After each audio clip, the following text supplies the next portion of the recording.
this. Attorney General Merrick Garland spoke about the threats against the Justice Department and election officials and what they are facing going into this election. He just launched this election threats task force. Last election, you were one of the lawmakers who voted to not certify Biden's victory. If Trump loses and every state certifies the results of their election, will you accept a peaceful transfer of power? You know, it's hard to say what you're going to do and what you're not, because my job is to make sure their irregularities are within. I don't see any reason why Senator Mark Wayne Mullen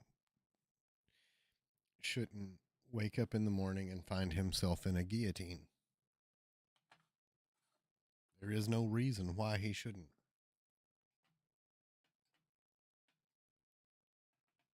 There is no reason for Mark Wayne Mullen to be walking around on both of his fully functioning legs, breathing the same air as the rest of us. There is no reason for it. And the standard that the federal government puts out place, which is us. What is the irregularities that we're willing to accept? If it's past those irregularities in a district or a state, then absolutely not. If it's within those standards, then we will. So if every state sort of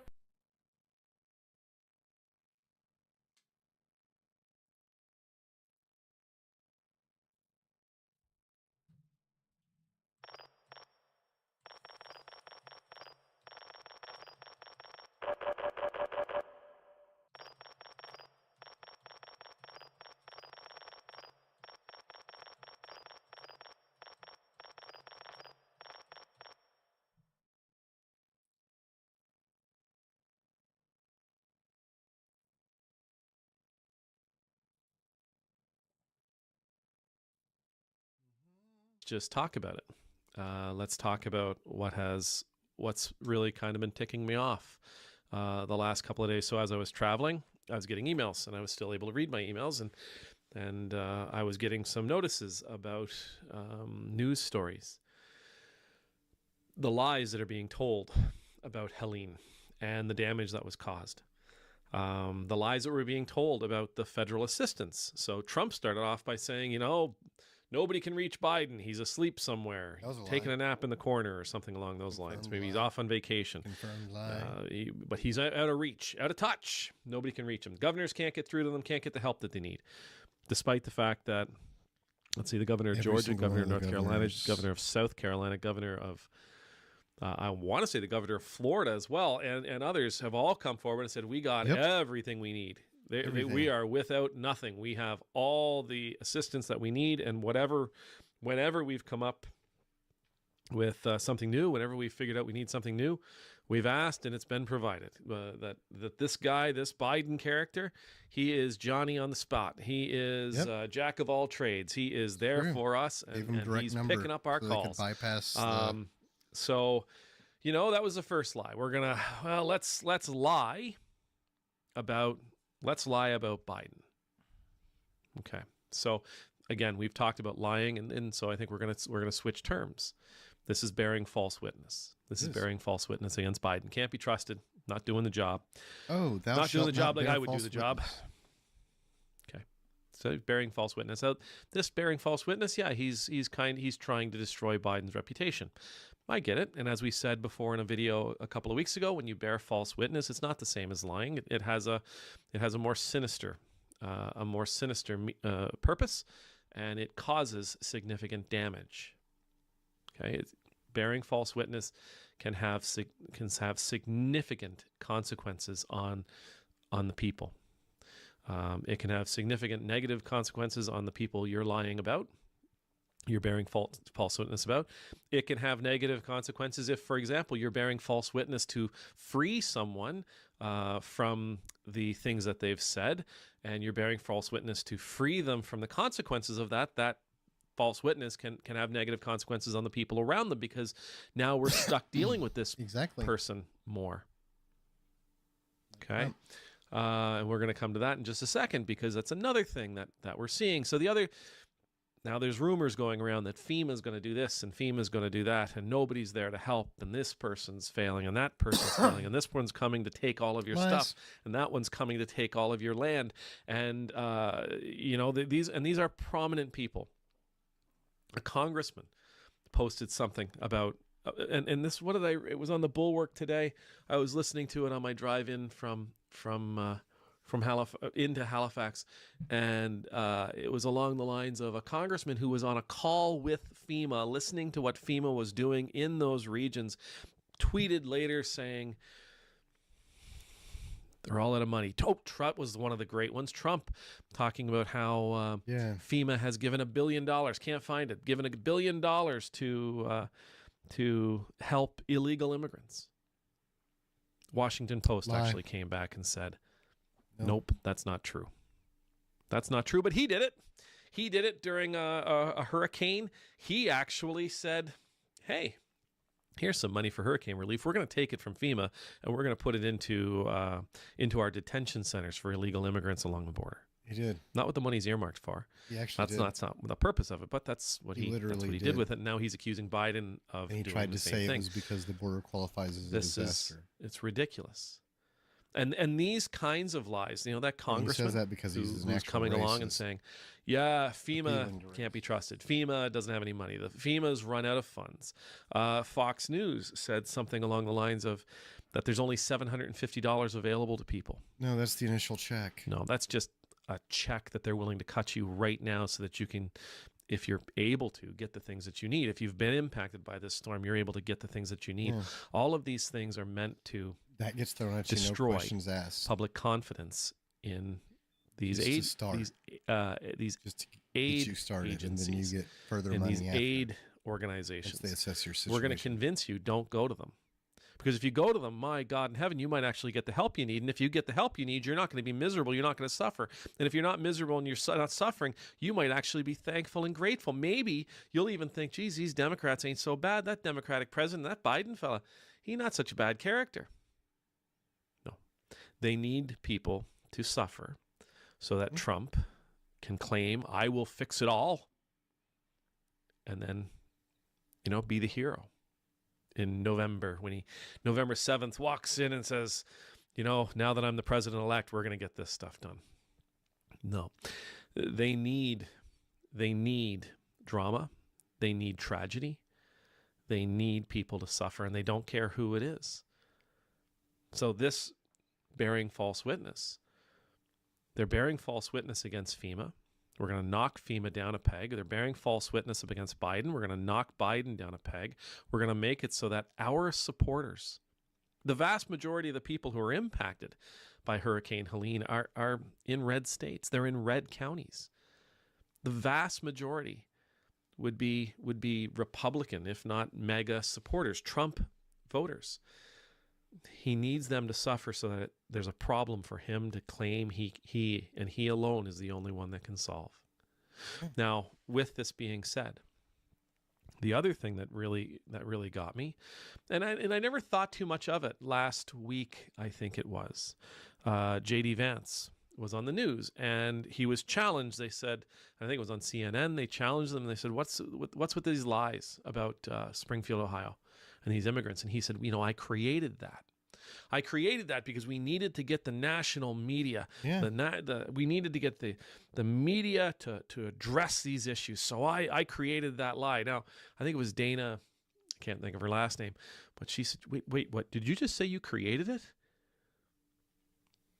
Yeah. The reason, though, he had a good reason for... He actually said, if I have to create these stories to get people to pay attention, well, his words were to the people suffering, but that's just it. The people suffering bit was a lie. So to take him at his word, and that's what he wants you to repeat. He wants you to repeat that sentence. And he even tried to call her out and say, no. I said, pay attention to the people suffering.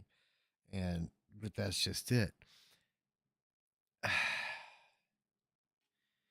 If you're already leading with a false premise, false statement, the people suffering is the lie, right? So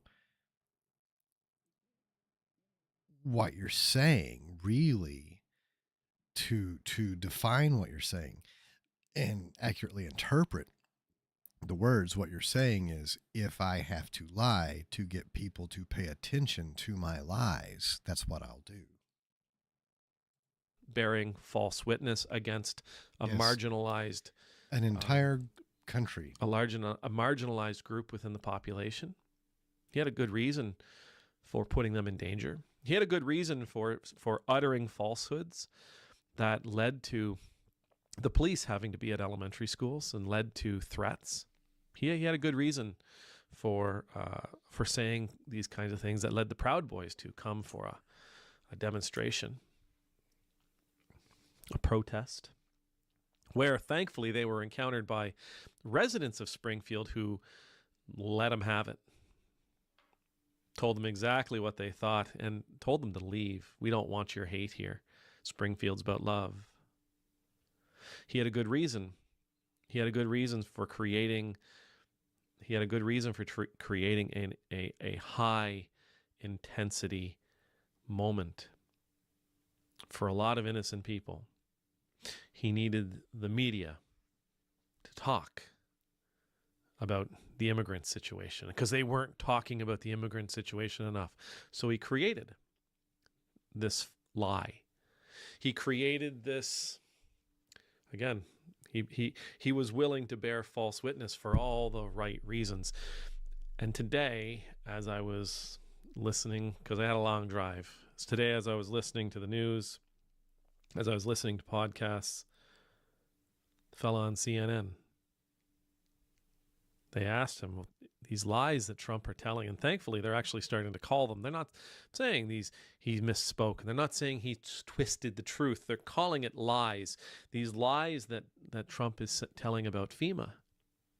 It's putting people in danger. Why is he doing that? Well, I think, he's trying to draw attention. Oh. So he's lying for the good reason, for the good cause. No. He's putting people in harm's way. He's keeping people in harm's way. He's keeping people from reaching out to get the support and the assistance that's available to them that they need. He's low-life trash. He's keeping them in misery. He's keeping them suffering with his lies, convincing those people who trust him implicitly that FEMA is out to get them, that this is a big trick, that this is just a big trap.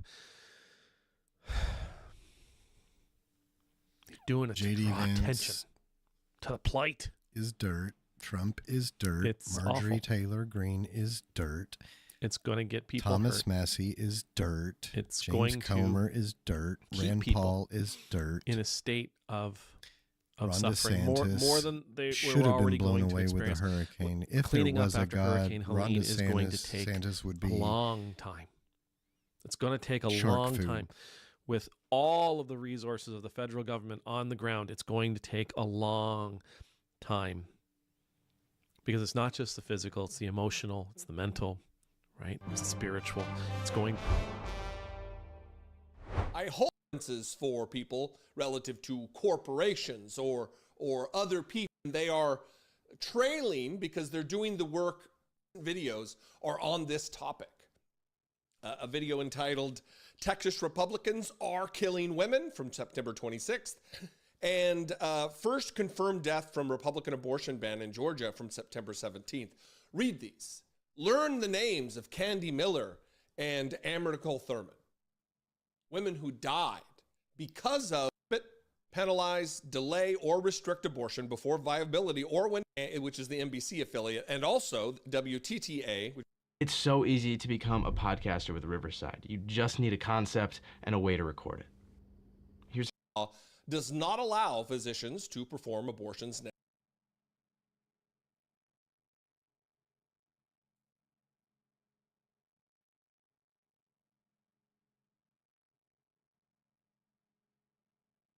necessary to preserve the lives and health of pregnant women. This claim is categorically false. Florida's Heartbeat Protection Act does not prohibit abortion if a physician determines the gestational age of the fetus is less than 6 weeks. After 6 weeks,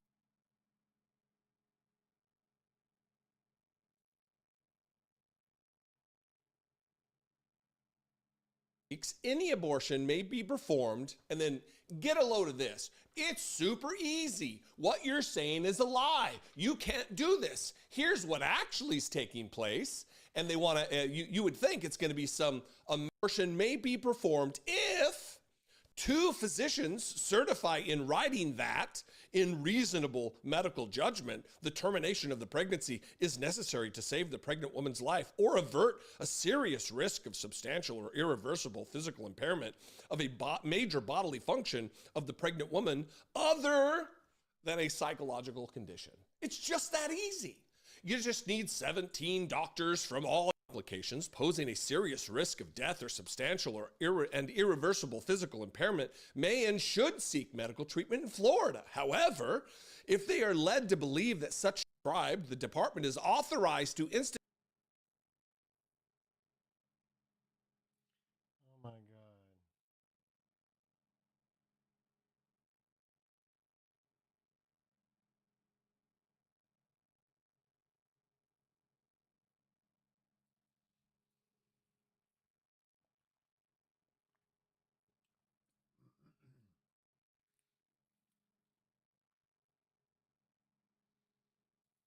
I want to ask you a question because again, in speaking about women, there has been a very big fixation on biological children, stepchildren, women that have children versus women that don't have children. It's like a huge point somehow of this entire election, right? I saw the governor of Arkansas said, "My kids keep me humble." Unfortunately, Kamala Harris doesn't have anything keeping her humble. How did that make you feel? I don't think she understands that there are a whole lot of women out here who, 1, are not aspiring to be humble. 2, a whole lot of women out here who have a lot of love in their life, family in their life, and children in their life. And I think it's really important for women to lift each other up. You know, I'll tell you, Alex, one of the things that I have really enjoyed about where the discussion has gone, one of the places it's gone, we have our family by blood, and then we have our family by love. And I have both. And I consider it to be a real blessing. And I have 2 beautiful children, Cole and Ella, who call me Mamala. We have a very modern family. My husband's ex-wife is a friend of mine, you know, and also I'll tell you, look, I'm a child of divorced parents. And when I started dating Doug, my husband, I was very thoughtful and sensitive to making sure that until I knew that our relationship was something that was going to be real, I didn't want to form a relationship with the kids and then walk away from that relationship. My own experience tells me that, you know, children form attachments and you really want to be thoughtful about it. And so I waited to meet the kids, and they are my children. And I love those kids. And election fraud conspiracy is hurting. Altman revealed on his conservative daily podcast. So it's working. I'm going to go broke. That's the comment to Raw's story. I'm going to go broke. So it's working. I'm going to team. I was taken out of 3 of my companies yesterday. The boards decided that it was better that I not be associated with those companies, Altman said. They asked me to step down. So it's working. I'm going to go broke. That's the comment to Raw's story. Altman has refused to comply with court orders to turn over evidence that he claims supports his allegations, referring to the former Dominion employee. Look, you're supposed to turn over the evidence. You're like the pillow guy who had that. While Altman frequently boasts about his wealth, there's little documented proof of his financial status in the record. So you weren't exactly rich before this. Fund his lies and his lifestyle. Maybe you're interested. I doubt it. Altman's refusal to turn over evidence to be groomed either. Can you make sense of that, Moz? Because I want that to happen. No, but I don't want my children to be groomed either. Sup, you beautiful bastards. Welcome back to the Philip DeFranco Show, your daily dive into the news. We have a lot to talk about today, but first, I have to admit, I was wrong. Y'all were not bluffing. You guys made the Politics Will F With You shirt the bestseller of the year. But also, I will say, I saw some critiques for people that wanted to buy it, but not that specific one. Or people saying, I can't wear a shirt that says fuck, or you just didn't like the font. Which is why I made a new version in 2 different styles for y'all as well. So right now, for a limited time, over at beautifulbastard.com, you can get the You May Not Mess With Politics, but Politics Will Mess With You premium hoodie and tee. So yeah, grab those while you can over at beautifulbastard.com. I also got a top link in the description, but we have a lot to talk about today, so let's just jump into it. This is a news show. Jack Doherty is our douchebag of the day. And if you're unfamiliar with this guy, as I think most of you are, I'm so sorry to do this to you. But this 20-year-old YouTuber, kick streamer, OnlyFans manager, and professional fuckboy was all over the news this weekend because of this clip.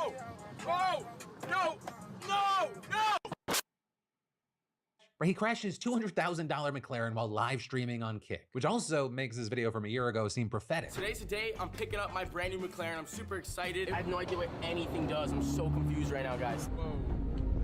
Crash this car, mark my words. But also, like, don't be mistaken, right? This wasn't just some inevitable misfortune that befell him. No, rather, you've got people arguing that this was totally reckless on his part, largely due to 3 things that the stream appears to show. First of all, he's driving on a wet highway in the rain. Second, he's apparently speeding. And third, he's repeatedly glancing down at his phone, possibly to read chat. And so when the video picks back up, the sports car's crashed into the guardrail and Doherty's stuck inside. Help! Help! Help!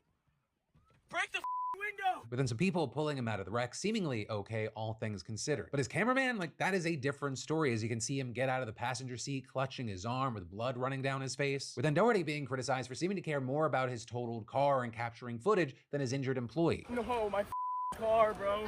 My car. Holy no. Bro, my whole car, bro.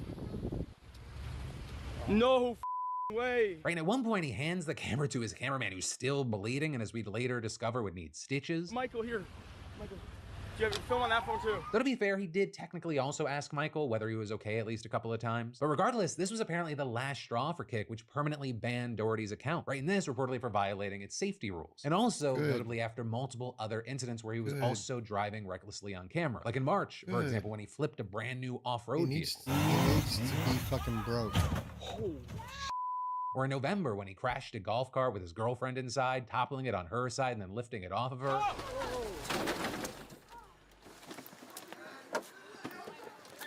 Right now, in addition to Doherty being roasted online for just all of this taking place, you also have a lot of people going after him for acting like he's this hurt little baby bird that bears no responsibility. Right, posting a video on X saying, "Crashed my McLaren, glad we're both okay." Them filming vlog style as he's pulled out of the vehicle, obviously not showing what led to this crash. With him also then plugging his website. And I'm just left looking at this wondering, will this motherfucker learn a lesson? Because everything I've seen from this guy over the past year, he just seems like the fucking worst. Or one of these live streaming dickheads who go out of their way to be dickheads and feel comfortable being dickheads because they have big security with them. I mean, do you know how much you have to suck for Kick to ban you? A lot. And unfortunately, I don't think that you're really gonna learn from this. Because unfortunately, and it's not a new thing, especially in like the creator ecosystem, there are certain kinds of people that do not care what kind of attention they are getting as long as they are getting attention. And if they are making money, they think, oh, that means I'm right. But then we gotta talk about this 10-year-old boy who took a stolen vehicle for a GTA-style joyride around a crowded playground in Minneapolis. Where you see him drive across a sidewalk right there, and then he keeps going back and forth in the background as kids are just feet away, with school staff frantically ushering children off the playground, and luckily, none were hurt. And with all this, we've now learned that the police have arrested the boy for second-degree assault and booked him in the juvenile detention center. And if you're wondering, what happened, right? Did he get bored of the monkey bars where the seesaw is just not doing it for him anymore? Well, it turns out the kid's actually a career criminal. The police saying this is at least his 3rd arrest, and he's a suspect in a dozen cases ranging from auto theft to robbery to assault with a dangerous weapon. And his rap sheet reportedly counts around 30 priors dating as far back as May of 2023. Though also, to be fair, most of those are runaway incidents. As comical or wacky as all this may seem on the surface, there's actually a deeper issue here that does need to be solved, which is also why you get the county attorney's office saying in a statement, "We are facing an urgent crisis in our community related to a small group of children who are not competent to stand trial in the juvenile justice system, but who cannot safely be at home." With them adding, "We are actively engaged with law enforcement as well as county and state partners about the critical need for safe and appropriate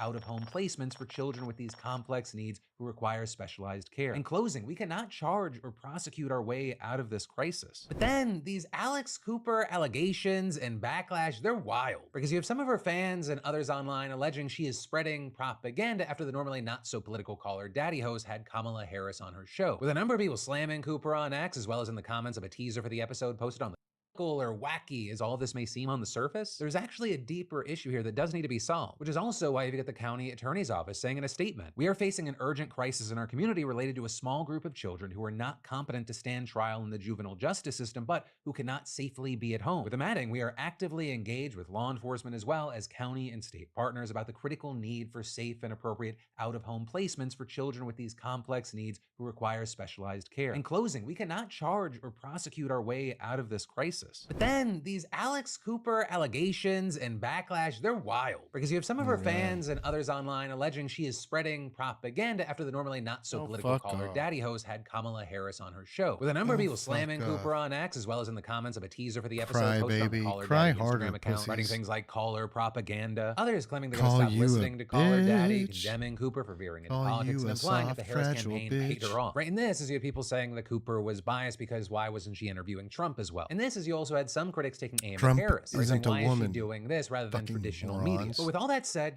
Cooper for her part actually addressed much of the criticism against her first thing in the introduction to the full episode, explaining why she had Harris on the show. As you guys know, I do not usually discuss politics or have politicians on this show because I want Caller Daddy to be a place that everyone feels comfortable tuning in. Overall, my focus is women and the day-to-day issues that we face. Exactly. So, I will be honest. I had been going back and forth with this decision for a while. To get involved or to not get involved. But at the end of the day, it's a woman's issue. I couldn't see a world in which one of the main conversations in this election is women, and I'm not a part of it. I want to be so clear, since this isn't a one-sided conversation, we reached out to former President Donald Trump to come on the show.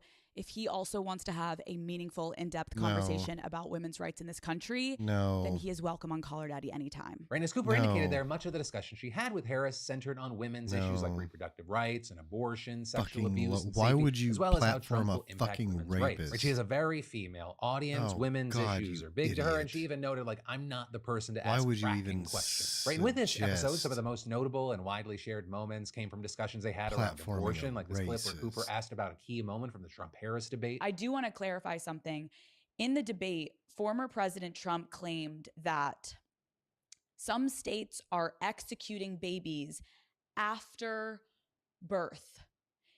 Can you just clarify that? No. Some states are.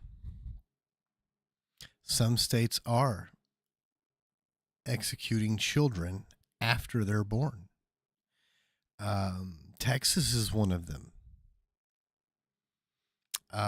Uvalde, Florida, what was it? Parkland. Yeah, they're called school shootings. They happen in red states.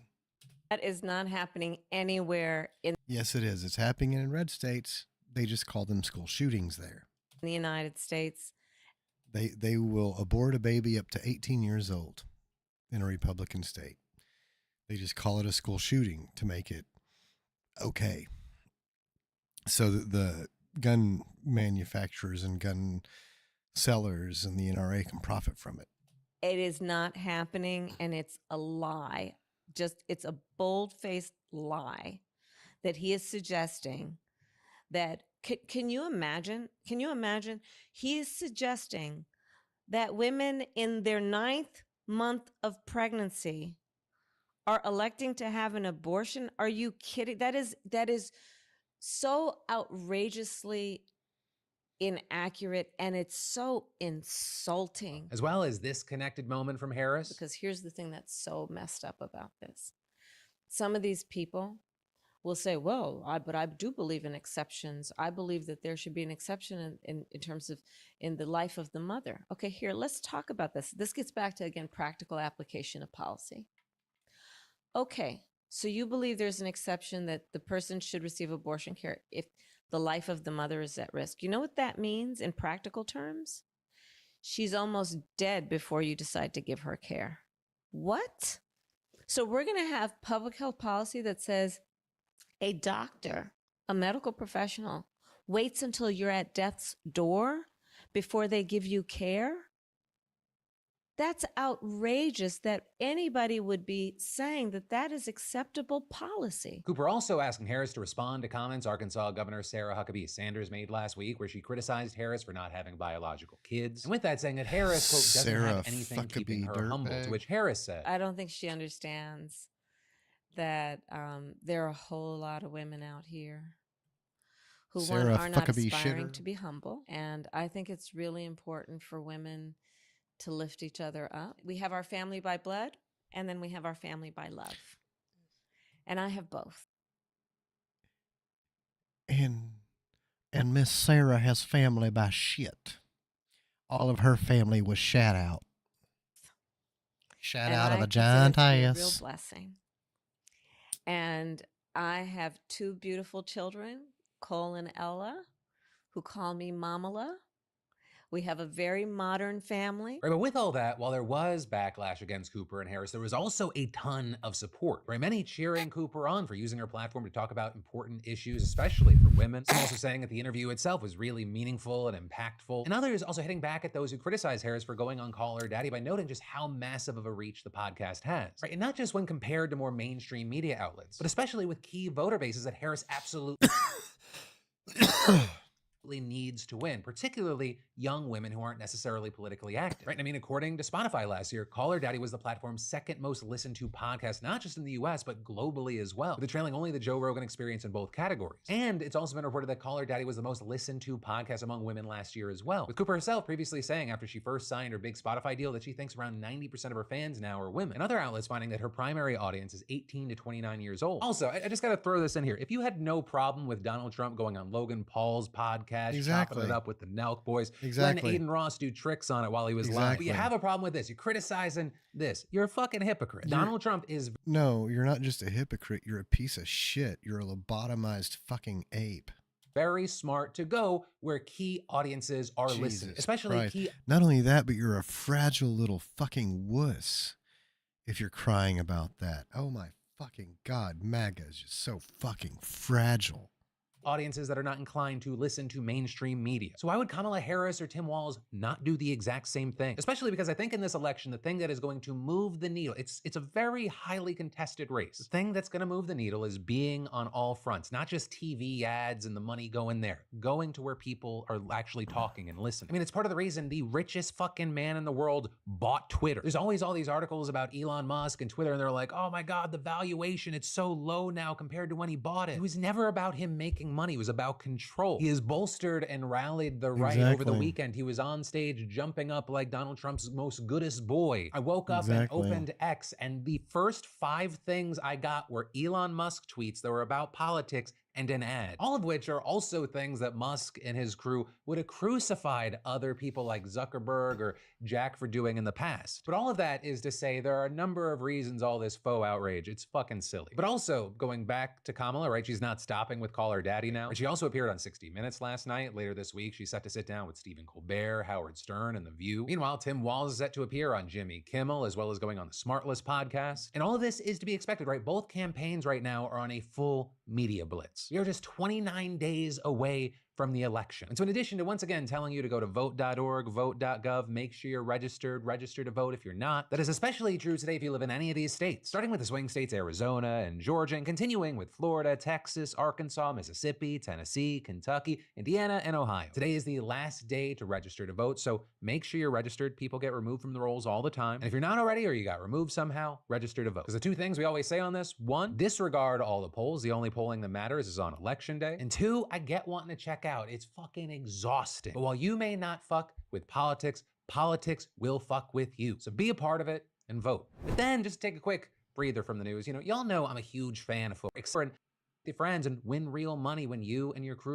Well, I picked Alvin Kamara quiet this season instantly after you play your prize picks. Run your game. Then and taken them to Phoenix for one mysterious white vans have snatched up thousands of people across the country. Then, we gotta talk about how mysterious white vans have snatched up thousands of people across the country and taken them to Phoenix for one of the biggest Medicaid fraud schemes ever uncovered. And actually, to put this madness that we're about to dive into context, ever since Europeans brought alcohol to the Americas, indigenous people have struggled with higher rates of severe substance abuse. Right? I mean, to this day, they suffer more alcohol-related health issues and deaths than any other racial or ethnic group. Yet, at the same time, they have some of the lowest access to addiction treatment and healthcare in general. So in Arizona, the government offers health coverage specifically to indigenous people through the American Indian Health Program, which very crucially is different than your typical Medicaid coverage. You see, because instead of reimbursing providers with a fixed rate, the program allows the providers themselves to set their own rates and bill the government without any oversight. And so I know this is going to shock you. You're going to think, not in my America. Shady providers looked at poor indigenous populations and they saw dollar signs. And that's why all of a sudden a few years ago, white vans started prowling around tribal reservations all over the United States, with them picking out anyone who looked homeless or intoxicated and then promising them shelter, food, and a chance to get sober. And once the person got in, these vans carried them dozens or even hundreds of miles away to Phoenix, where a network of sober living homes awaited them. Now, to be fair, some homes did actually make an effort to provide treatment, but those were few and far between, right? Most people who talked to reporters, they described empty, unmanaged facilities with no furniture, little food, no counseling or enforcement of sobriety, with people routinely drinking, doing drugs, and fighting inside the homes, and some even overdosing and dying right there in their bedroom. In fact, according to NPR, one place locked residents in their room while another gave them a daily allowance, which many just spent on alcohol. With one person saying about the classes they had to attend, quote, "It's the same curriculum over and over again. Most of us just ended up passing out in class." And I mean, even the white vans, they sometimes reportedly stopped at liquor stores on the way to Phoenix to ply people with alcohol, with one Navajo citizen and state senator telling the New York Times, "The idea seems like, let's keep them drunk, keep them using. The longer they stay, the more money." And while in reality, these were basically glorified crack houses, on paper, they looked like legit treatment centers housing thousands of patients. And thanks to the lax oversight, especially during the pandemic, nobody looked any deeper. So the facility's owners, they turned Arizona's Medicaid program into a giant slush fund, with them billing the state exorbitant amounts for treatment services they didn't actually provide, as well as for patients who had left, gone to jail, or died. And between 2019 and 2022,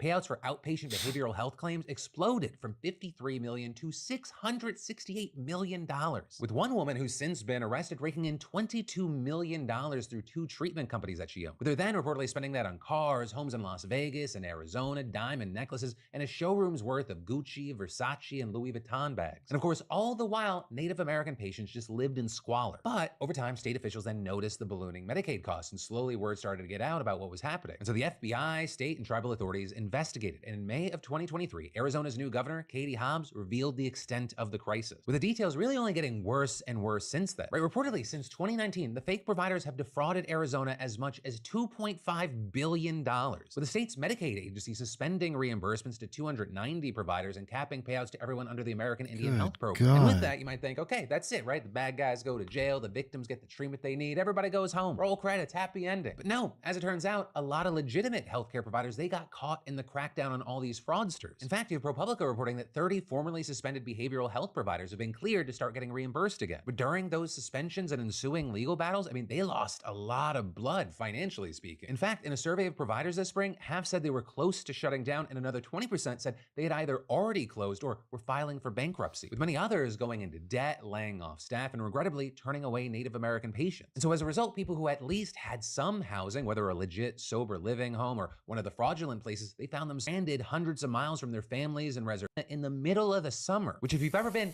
does not feel like an actual. They were miles from their families and reservations with no money and no cell phone. But also, they weren't just stranded anywhere. They were in fucking Arizona in the middle of the summer, which if you've ever been, does not feel like an actually habitable place on the planet. Now with all this, thankfully, the state did create a hotline to help them get treatment, housing, or transportation back home. But here's the catch. That service only connected people to 3 hotels in the Phoenix metro area. Plus, if you didn't have a phone or you just never heard about the hotline or you were far from the city, that didn't matter much. So according to ProPublica, the state kept no record of what happened to most of the hotline's 11,400 callers. Though it did say of the over 4,000 people who received temporary lodging, only about 150 requested referrals to behavioral health centers. And more than 575 ended up unsheltered, increasing their chances of relapse or death. And so now, in the wake of this crackdown, spending on American Indian Health Program services plummeted by 2/3 as of July. Meaning for Arizona's taxpayers, the problem is as good as done. The crisis is over. But for the Native Americans actually suffering from substance abuse, things are worse now than before they climbed into those white vans. And really, if like the last 400 years of history on this continent give any clue, that's exactly how it's likely going to remain. A cycle of letting people be exploited, then trying to help them, then making the problem worse, and then just forgetting and moving on. And then, in really interesting medical news, there are real concerns that the FDA's latest plans to combat racial bias in the medical world, that it's not actually going to be nearly enough to help minority patients. Right? And actually at the center of this are pulse oximeters, which are those little clamps that hospitals put on your fingertip to see how much oxygen's in your blood. Because as it turns out, they're not very effective for patients with darker skin, and especially black folks. Right? And Dr. Noha Abuelta documented one such case herself. Right? She had an African-American patient with emphysema who was showing 88% blood oxygen saturation, which is one, very low, and two, actually a sign that the patient is at imminent risk of hypoxia and possible organ failure. But considering the patient's history of lung diseases, the doctor thought he was actually worse than that. So she had blood work done, and it was confirmed that the patient for sure needed supplemental oxygen all the time. And we all saw similar problems during COVID. Right? In December of 2020, the New England Journal of Medicine published a piece that showed pulse oximeters were 3 times as likely to misreport dangerous oxygen levels in black patients as white ones. Or what happened to 70-year-old Walter Wilson. You see, he had COVID and he was using a pulse oximeter at home to gauge whether his case was bad enough to go to the hospital. While I kept reporting that he was in a safe range, things were clearly not going well. So he goes, he checks himself into the hospital, and it was confirmed he was sick as fuck, which is also why he's joining a class action lawsuit against pulse oximeter manufacturers. Right? And it's because of reports like this, alongside other well-documented cases of racial bias in the medical world, that state attorneys general and even US senators have been pushing the FDA to put new rules in place to combat that. Especially because, to be clear, racial bias in the medical world is not new. I mean, it is something we have covered on this show countless times, right? Like how self-reported symptoms from black women are more commonly ignored than their white counterparts. And this especially being true of pregnant black women and even extremely rich and famous people like Beyonce and Serena Williams. They're not immune. Now, obviously with that, you're gonna have people arguing the human element, but pulse oximeters, they're machines. So the question becomes, well, how can they be biased? But it's entirely possible that bias can be inadvertently introduced, such as by not testing the devices on enough dark-skinned people. And I mean, this issue has actually been on the FDA's radar for years now. In 2021, they even sent letters to doctors warning them how inaccurate they could be for some patients, and then funded research into the problem. And then this year, it was supposed to release new rules for manufacturers last week, which the agency said would include new requirements for manufacturers to test the devices on far more people with darker skin. However, industry experts think that pushback from manufacturers will soften the rules. Like, for example, the new rules aren't expected to require oximeter makers to actually test the devices on people with perfusion, or which is when a patient is dehydrated to the point that blood circulation is affected. And this is important because, one, it's not uncommon, and two, it's well documented in people with cardiovascular diseases, which is extremely relevant here, as black people are more likely to have cardiovascular diseases, right? And so it's the compounding nature of these factors that make testing just one thing ineffective, which is something that people on the FDA's Medical Devices Advisory Committee even warned about, right? And so one, we'll have to wait and see what happens, but also two,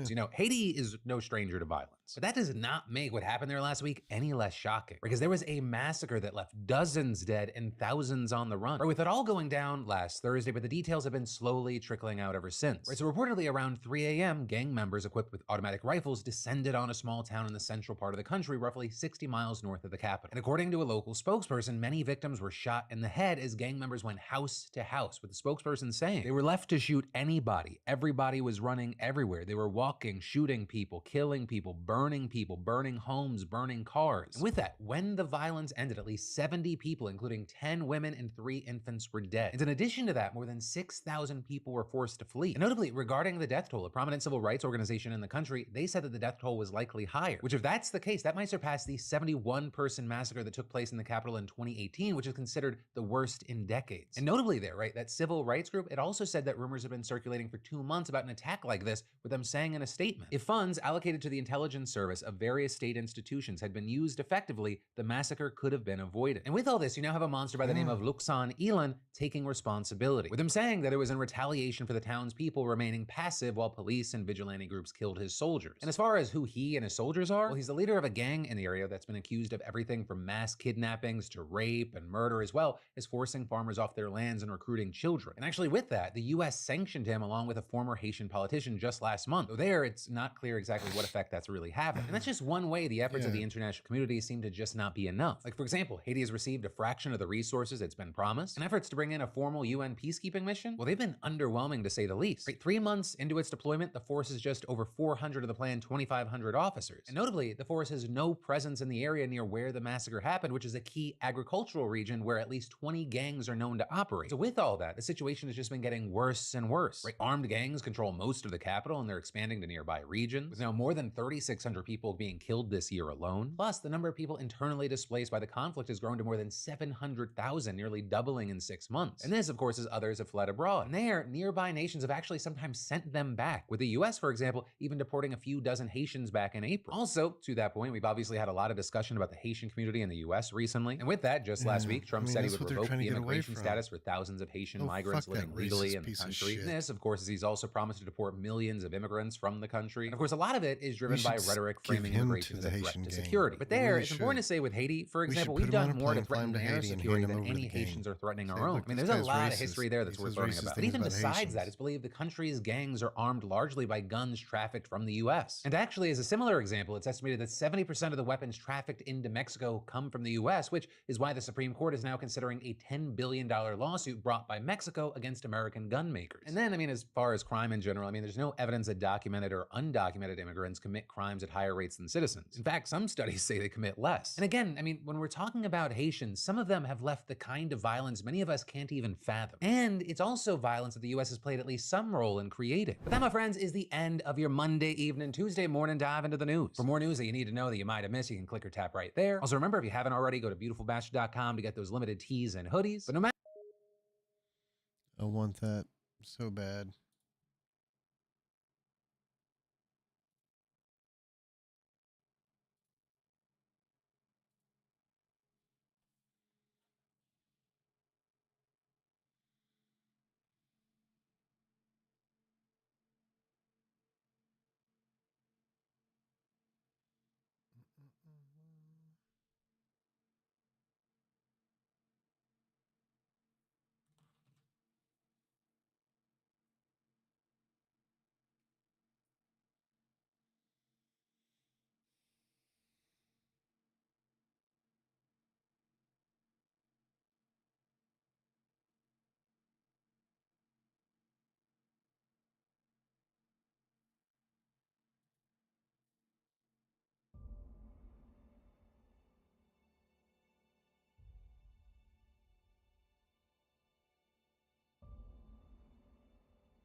Today is always today's the day. Take your dressing. I'll be listening to Grace talk about the Marauder threat that has a lot of freeze. When themselves about a lighter barrel, probably man has been tucking away some of the Battlelight's food, spare cans, saltunish, last couple weeks ration. It's been dream time. Everybody loves dream time. Even Marauders. Got all those Marauders. Let me throw in with them. Dingle. Okay, this is gonna be great. Look out, Tier 2. Bandit Queen Zoe's origin story has just begun. I'm gonna have a whole game of Resident back and forth by making him score some results. You hungry? We got canid ribs, canid flank, canid snout too. Something I can help you with?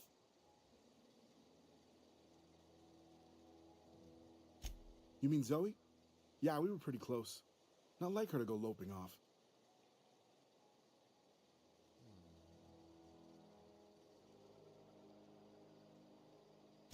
Zoe and I were gonna watch the serials, as is our custom. She never turned up. I looked around, but she was nowhere to be found. You sound like some type of corporate fixer asking all these questions. That's 2 questions. Tell me a little bit about Zoe was always obsessed with this serial. Masked Marketeer. A scion of Byzantium turns to banditry and teaches his marauder companions the wisdom of free market economics. Shame she up and vanished when she did. I had a surprise lined up for her. Is that about surprise today? The other day, I got my hands on a genuine copy of the latest Masked Marketeer. I was gonna surprise Zoe with it, but she was gone the next day. Can't say I recall Zoe ever acting strange. Well, except for her habit of writing things down on scraps of paper. She called it journaling, but I think it's just plain odd. Hey, I got time.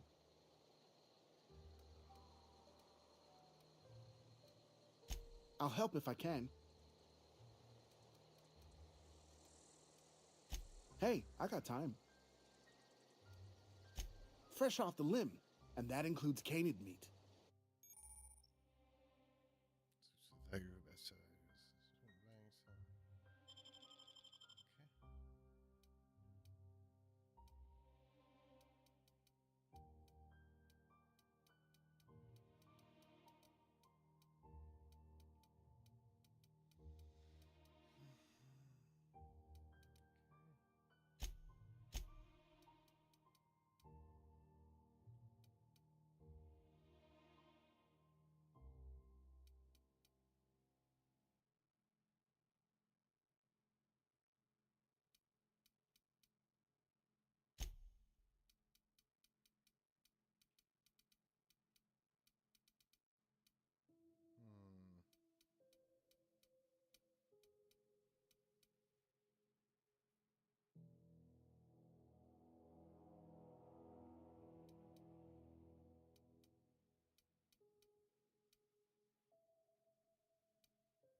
Something I can help you with?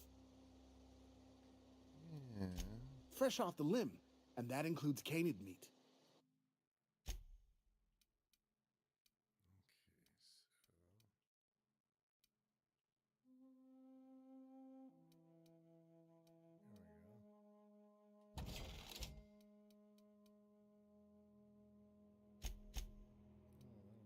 Perfect.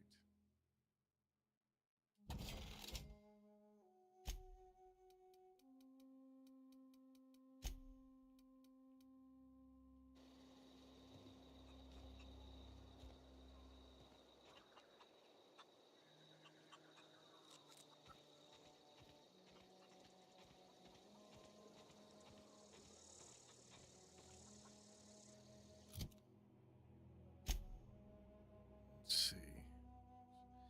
She's here. Join the rock camp to the east. Now that you know our location, head to the camp and see if she's okay.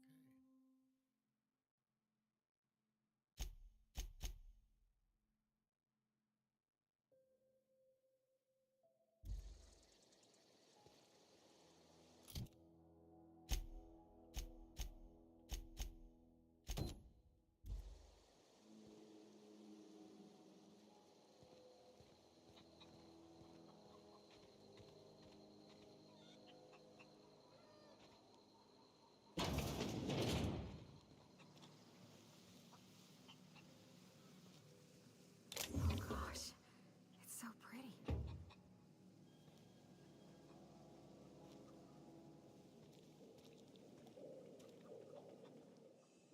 If you're hungry, there's meat turning on the spit outside. If you're bearing illness, find a place to lay your head down and I'll fetch you a poultice. Whatever your troubles with Edgewater, leave them at the gates and be welcomed here. Any questions, dear? Adelaide.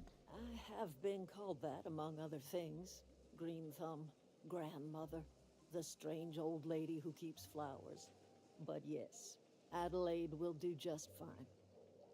Excuse me, Miss McDevitt? Sorry, it's just... You got such pretty trees in here. Why, thank you. You're Robert's girl, aren't you? I remember when you were but a sprout. Thomas speaks of you often. Are you staying long? You should try some of my tobaccorn tea. I brew it in an old spittoon, but it's been cleaned. Holy shit.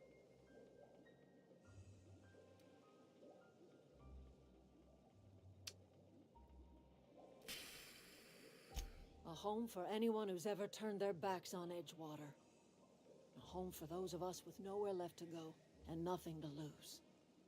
So, like the spores of the puffball, cast on the wind and alighting on fresh soil, we put down new roots. Why did you leave your old home? It is an unpleasant story, dear. But the short of it is that sometimes one wakes up and realizes the place that was once her home for much of her life has changed. The home in which we spent our lives has left us behind, and so we must move on. And that is as much as I will say on the subject.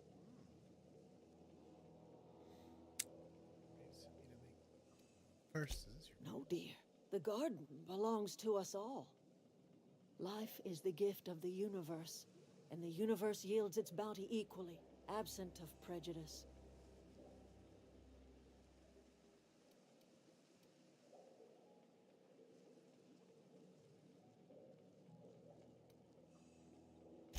The soil around the Vale went sour years ago, but I found a way to sweeten it back up. The secret recipe is a little bit of elbow grease, a dash of love, and a heaping pile of special fertilizer. You sent me to make peace. Reed Thompson, you here on behalf of that cold-eyed reptile? Let's hear it. What's Reed's idea of peace, then?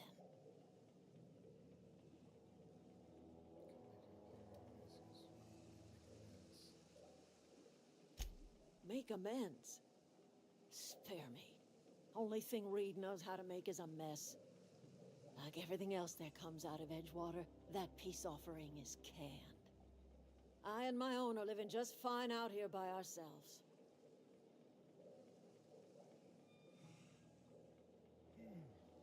You'd ask me to divert your power over to him. He mentioned geothermal. He would do such a thing. The question is, why would you agree to his plans? Our camp is a power regulator. I needed to repair the machine. Cannery's got a regulator. You want ship parts, you ought to rip them out of the cannery's guts and leave us be.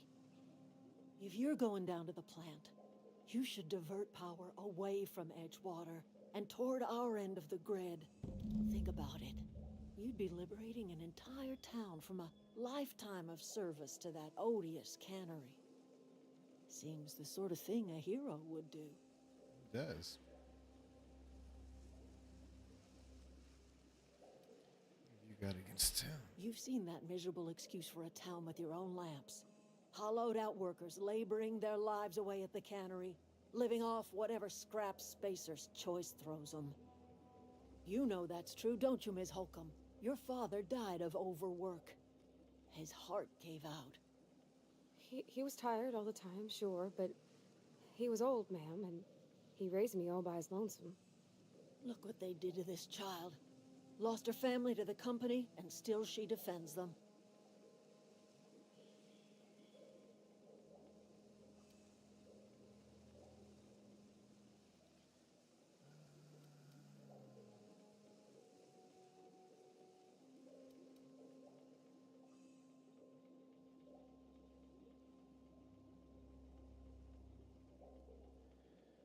I don't, but I need to ask both those things.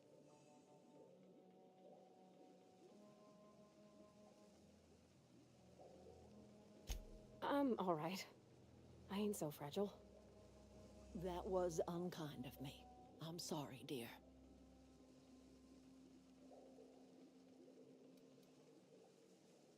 Say I help you. What happens to Edgewater? Life in Edgewater grinds to a halt. The cannery shuts down, workers desert in droves, and our own little camp grows and thrives.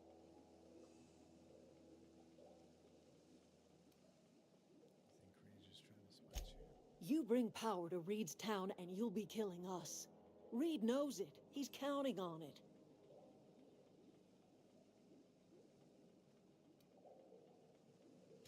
I trust you will listen to your conscience.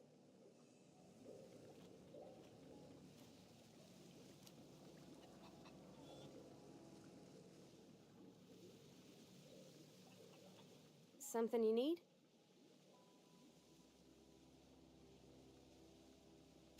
That's on account of how I never met her. It's hard to miss what you never knew. I don't ponder it over much. She was in another division of the Spacer's Choice family. She worked in the Vale a few months, sorting the cannery computers.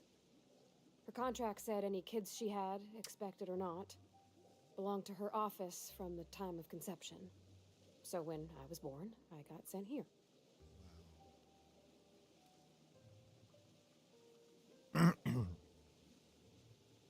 It's sensible. Dad just fixed machines. She did some kind of crazy math, high-level stuff. Better to raise me on his time than hers. You mean about the mission being too clean?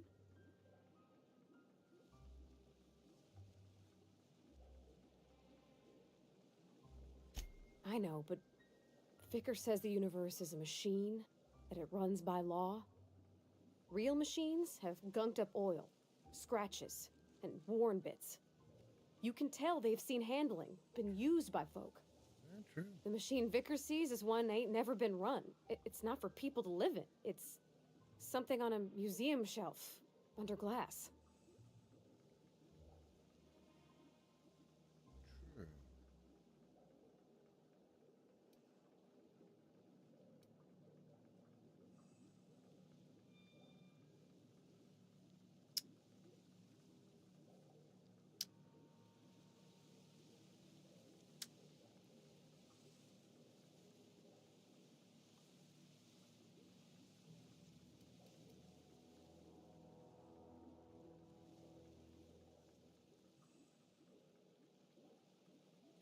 I think there's something higher and greater than us. But I don't feel it when I'm in the mission. Sorry, I know, it's none of my business.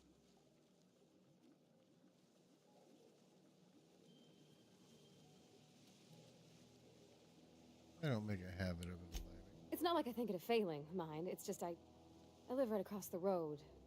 Most nights I watch folks out my window. When they come in here, they might be happy or sad. Mostly they're tired. When they leave, they're mad at themselves. Or they stumble into the alley and I listen to their hearts breaking.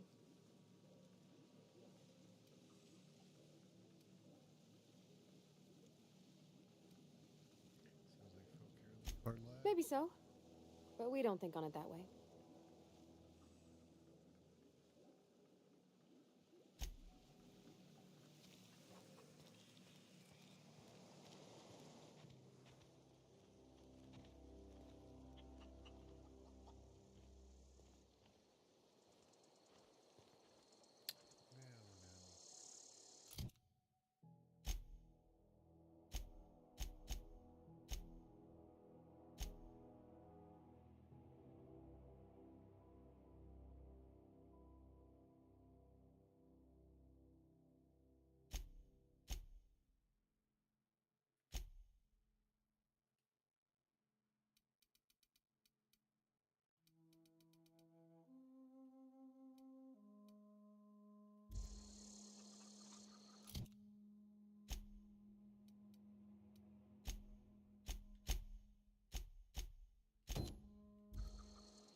Well, so you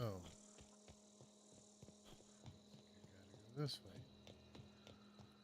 no matter what.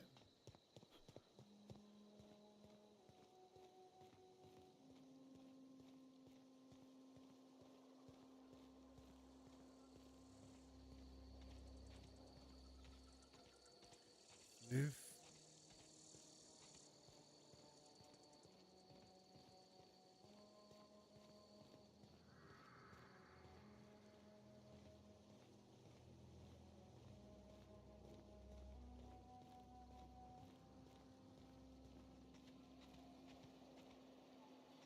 What the?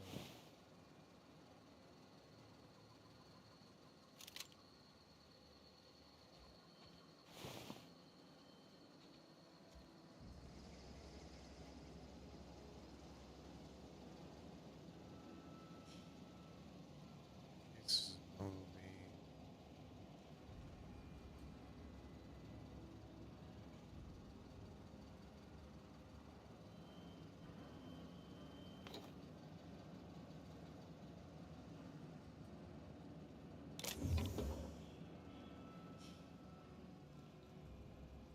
I feel like I've already been here.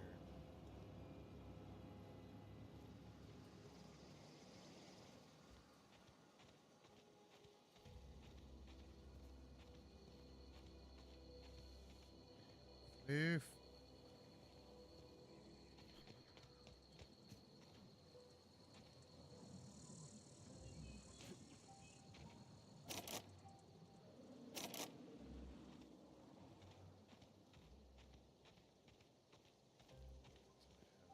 Particular skills.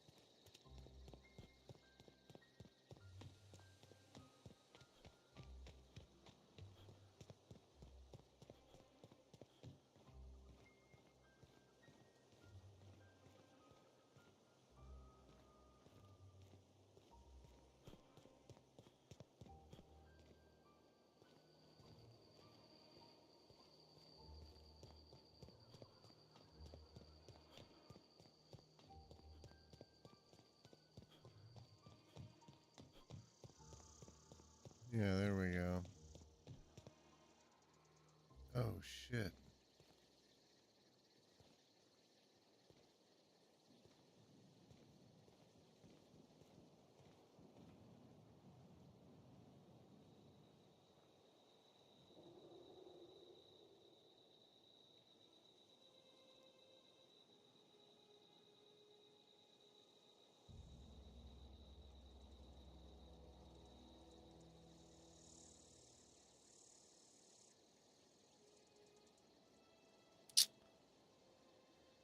Hey,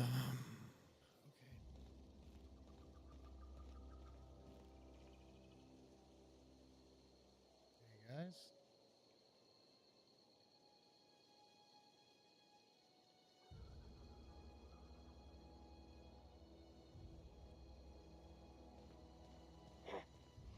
Here they come!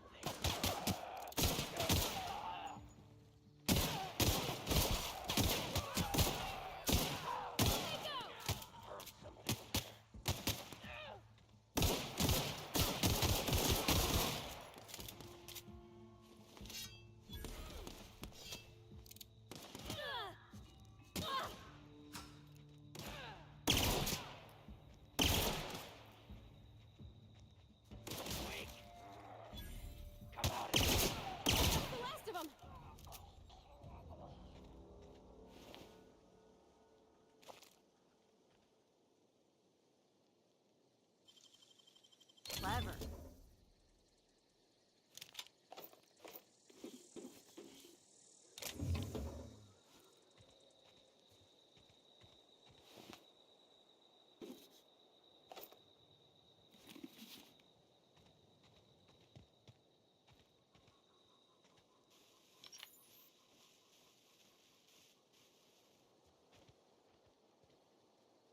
There we go.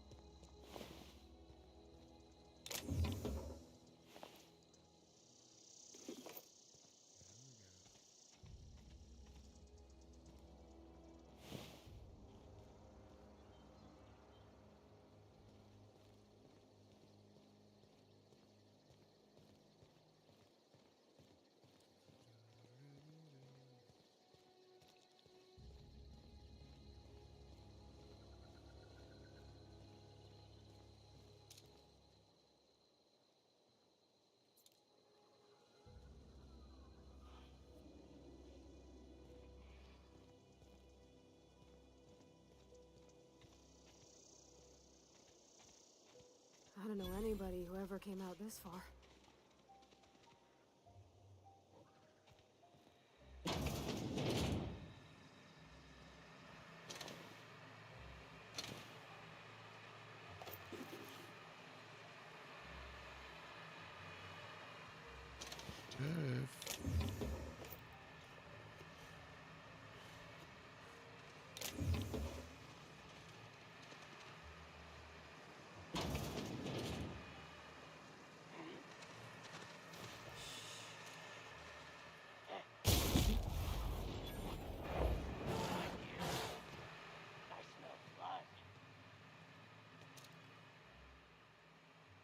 Look out!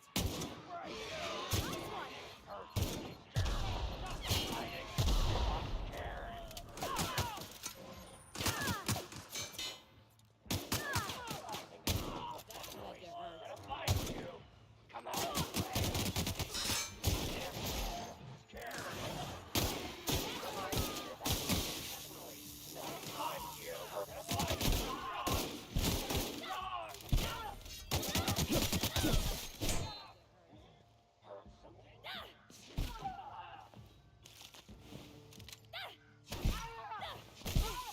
That's the last of them!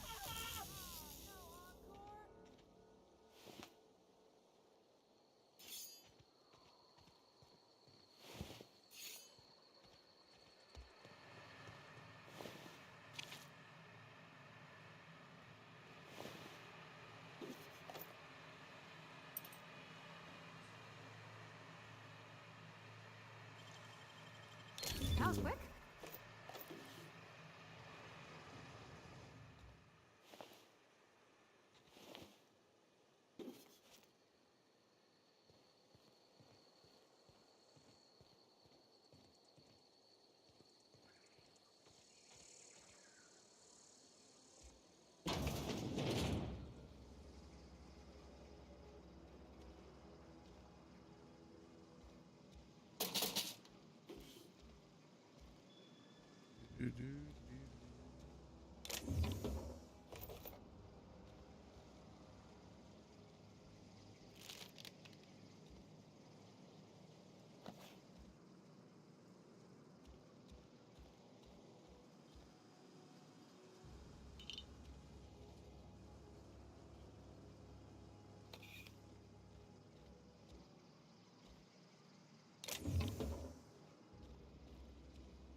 Moving out. Heading back.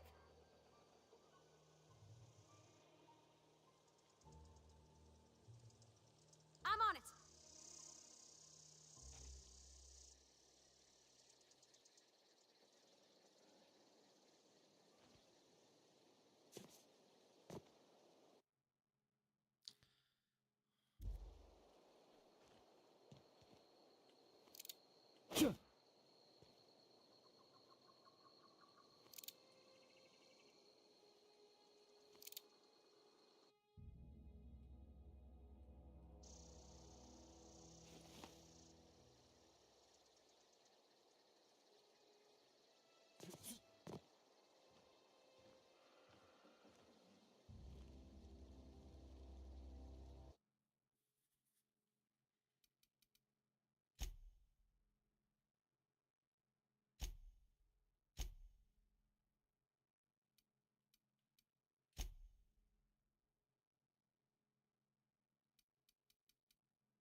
There's no flashlight.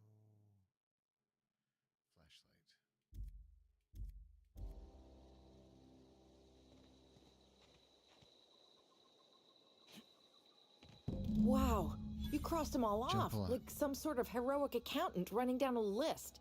Teach me your ways.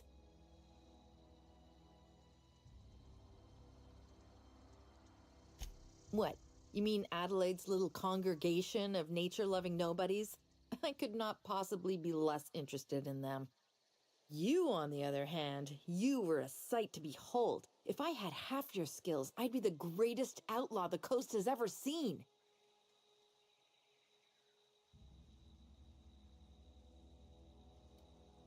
You clarify something for me. I'm great at clarifying. No. I insinuated myself into their company, see? And they didn't seem to mind one whit.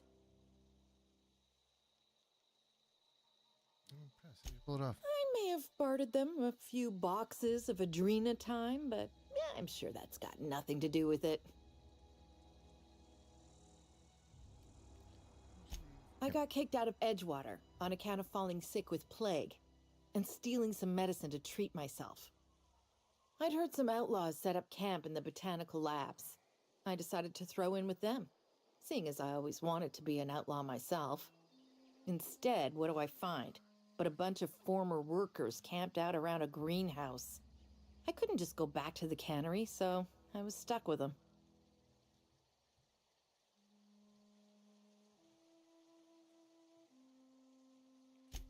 I don't know. The vital processes that constitute the miracle of life are mysterious and unknowable. Oh, you mean around these guys? The Marauders wouldn't hurt me. They love me. I'm practically their queen. Yeah, it must be my natural charisma. Cool. I've got all the time in Halcyon. Why? Adelaide wants me back on garden duty or something? Thanks, but I'm not going anywhere. This is where I belong.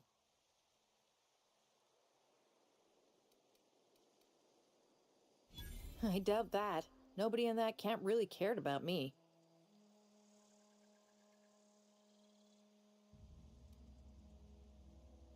Wait, you're telling me he's got a copy of the Masked Marketeer? Why didn't you say so? I'll take my stuff and head on back, I suppose. Grace is going to be glaring knives at me, so I've got that to look forward to.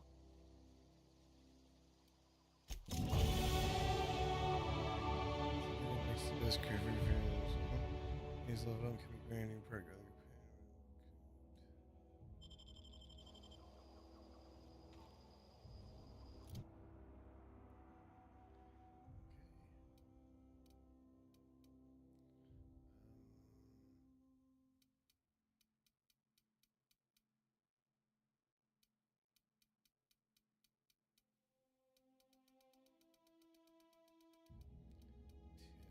So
That's a big mess.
I've always wanted to poke around in here.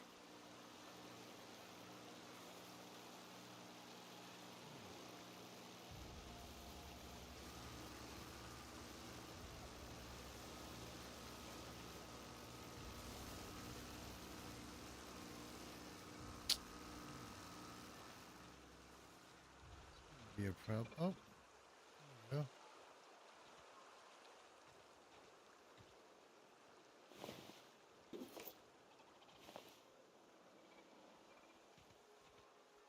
Unexpected.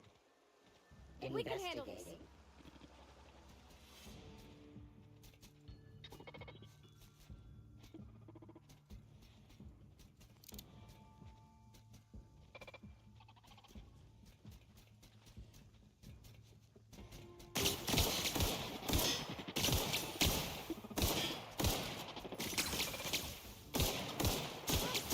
Everyone all right? Shh.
Auto shotgun.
Scientists.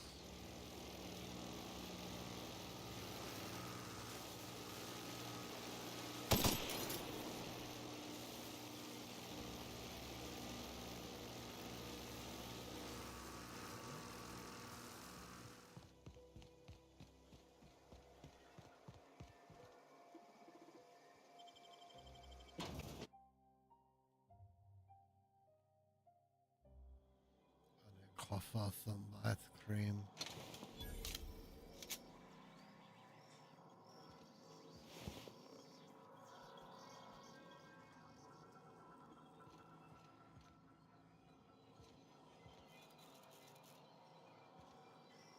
The control room should be off to the right.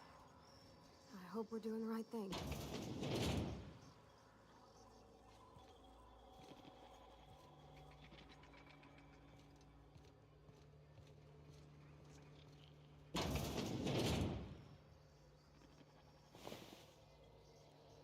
Receptionist does not have a head.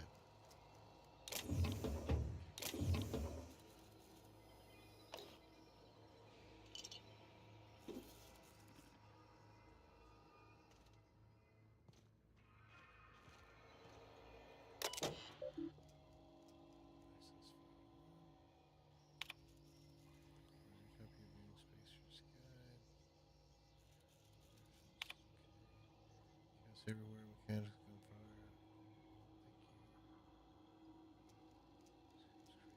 I think that was.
This is it's locked from that side.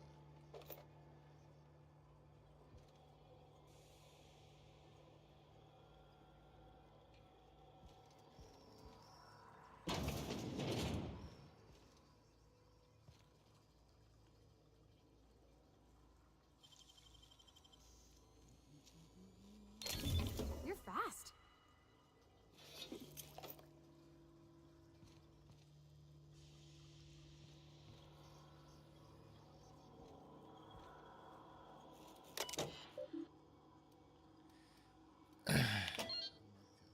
Store. Check the messages. Spacer's choice. Setter serves informal notification. Displeasure. 5 subordinates.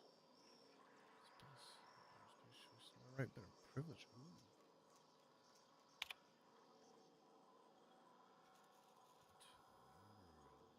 Setter finds you wealthy.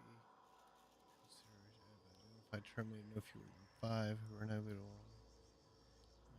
Almost the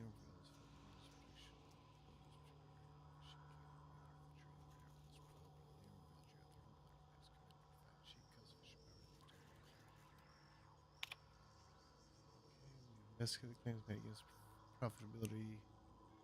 Disagree with you. Agriculture, fishing, canning have experienced steady decline of water drought. Is somewhat profitable. Currently investigating ways to implement additional costs and ultimately lead to a later more streamlined, more efficient. Wow, please be informed of this picture choice.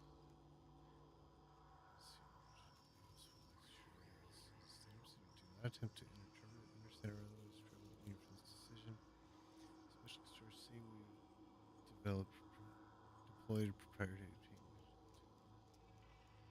Strict refit and upgrade place preparation for free of charge.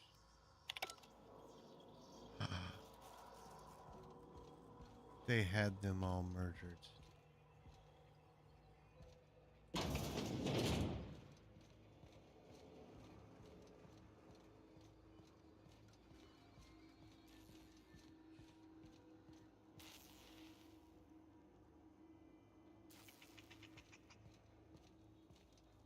Hey, buddy.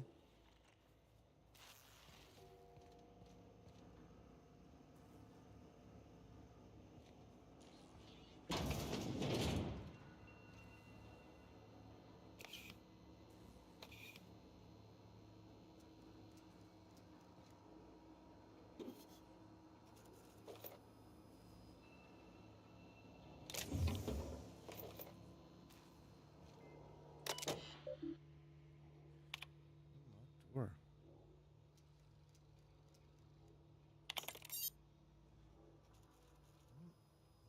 Passcode.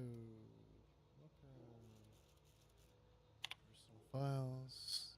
Ooh.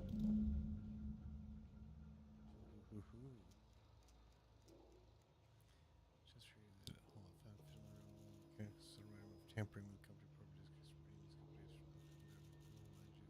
ratings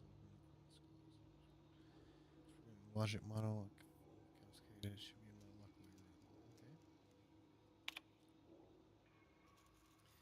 Place regards a lot of mechanicals at this rate I'm gonna end up people are liable to break down. Mechanical and crazy like myself tonight are trying to gather my courage, gonna make a manage with the crew. I might be able to shut things down in the century if I ever return. I made a message. Greetings, Security Chief. This is automated message initiated.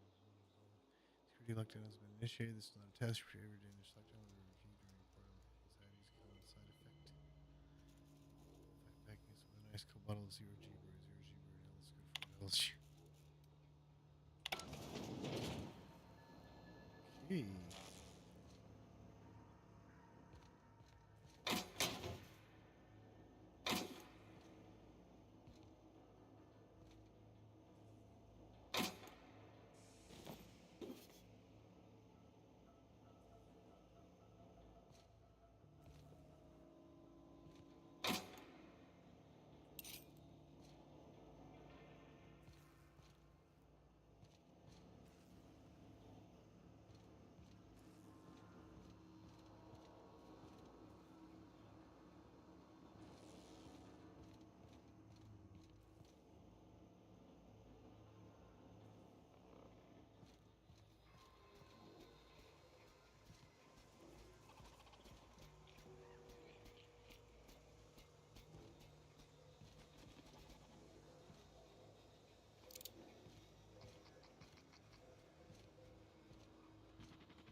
Process beginning.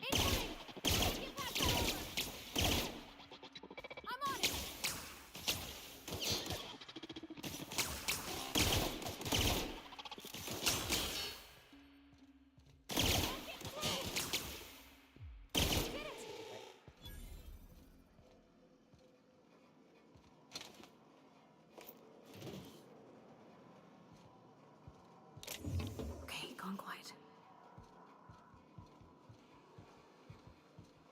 Resetting actions. Oh.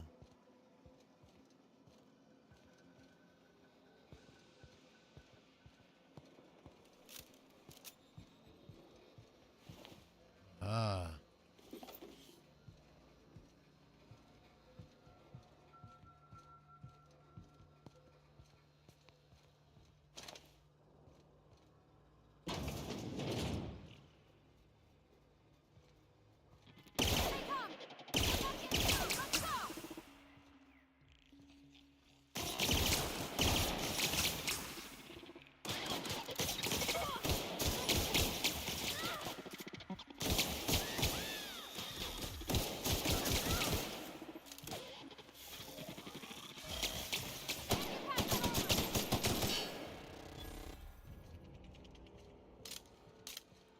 Uh-huh.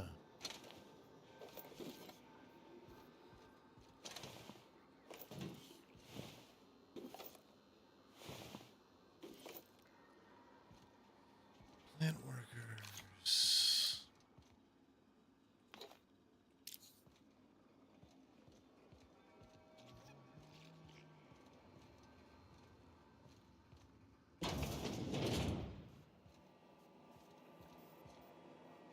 Self-diagnostics complete. Navigation systems operational. Combat systems operational. It's not the best choice. It's the spacer's choice.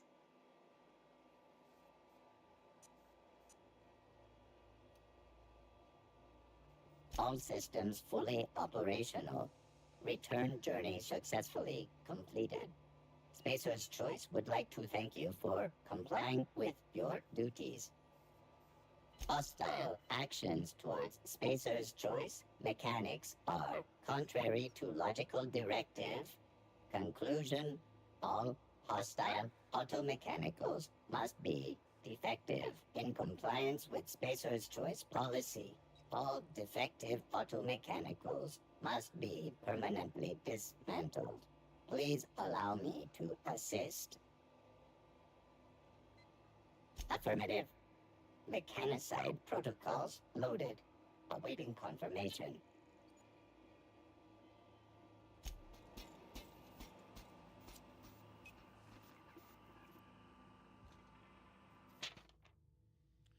For a copy of Space Mechanic, I think it's a volume 3 and 8 to 3 down.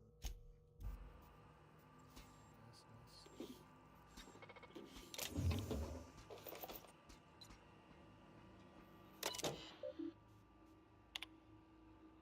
Corbin is saying it's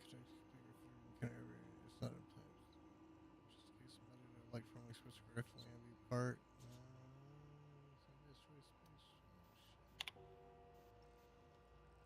Found some strange modifications. Their logic modules were introduced recently. The company with the triple refitting. I guess his file report. Company has on time to do experimentation.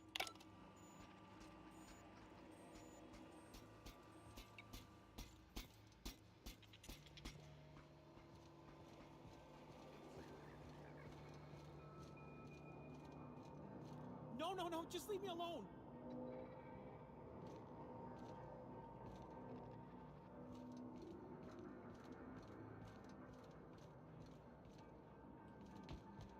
No, just leave me alone.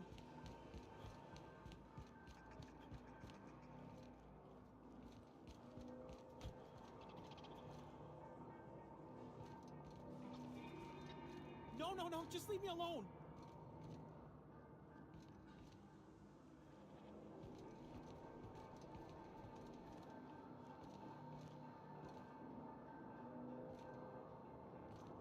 Get away!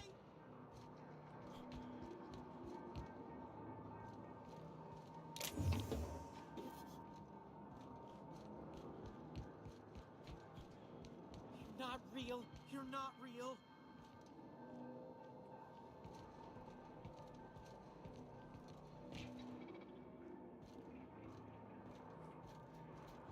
No, no, no, just leave me alone.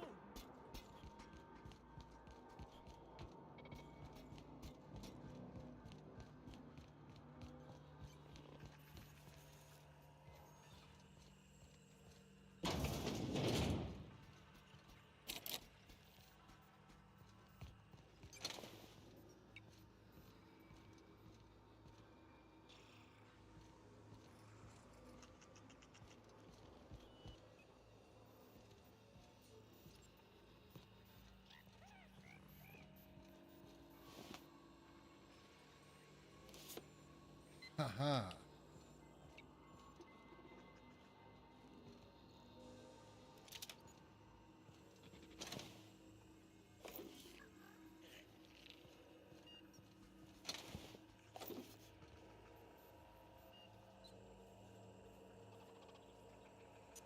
Oh, searching.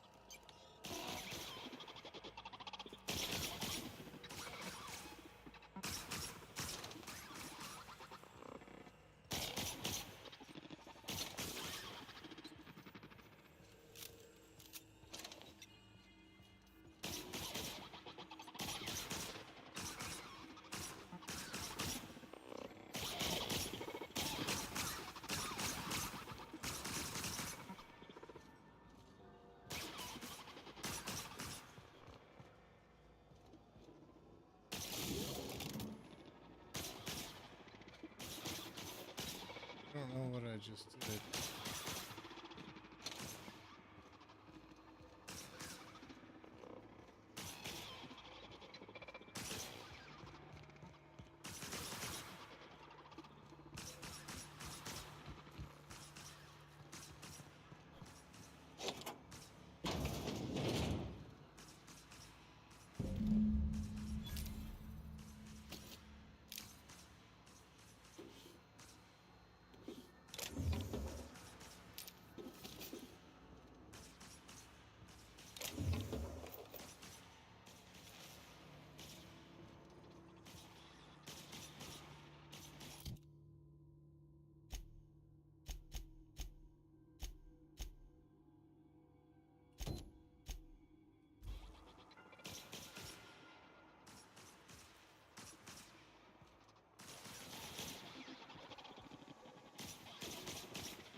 You're not real.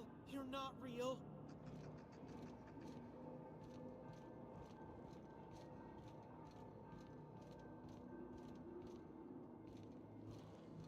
Go away, Phantom.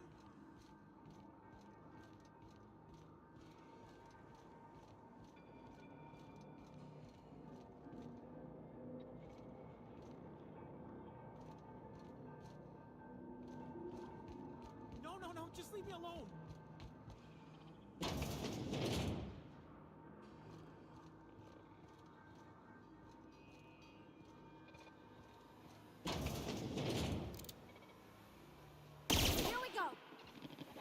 panic. Weeping in Canada.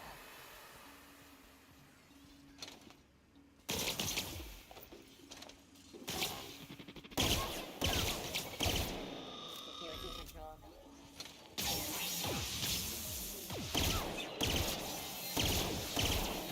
Everyone all right?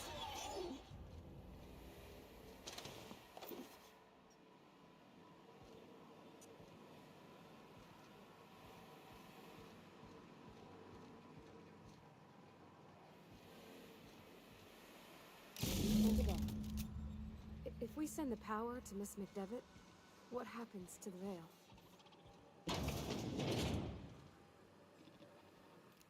Here they come! Attacking!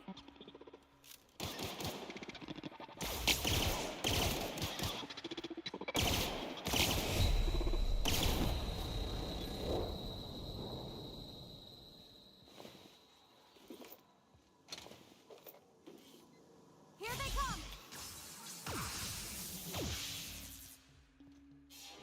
I'm on it!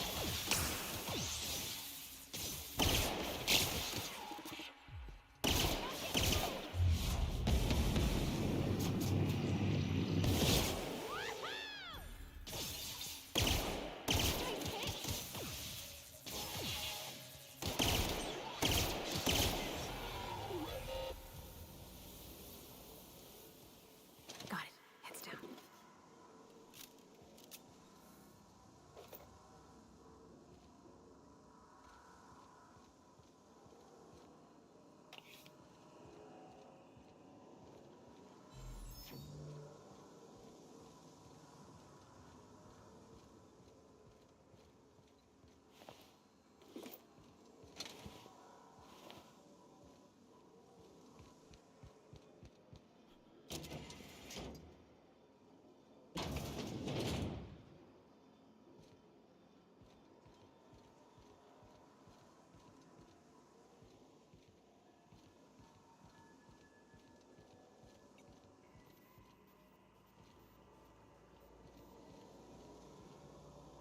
That's the last.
You're not real. You're not real.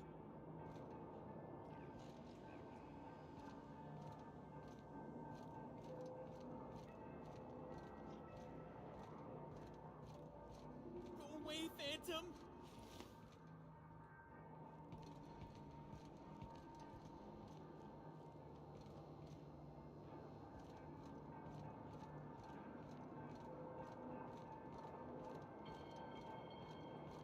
No, just leave me alone.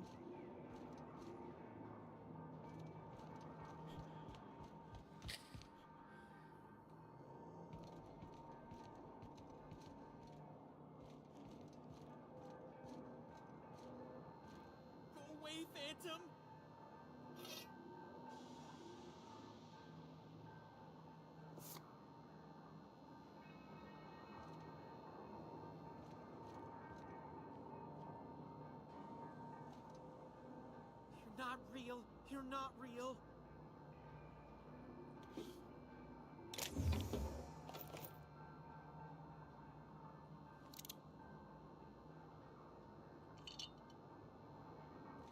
Get away! You're not real. You're not real. Get away from me, Phantom. Shoot! Scram!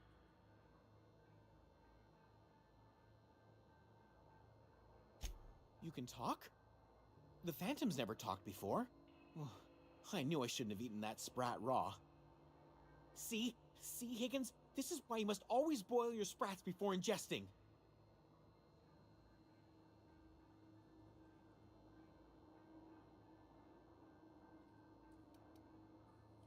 Of course. Sprats are an excellent source for my daily recommended intake of mercury. Chester D. Higgins. The D stands for definitely not insane. I use it as a reminder.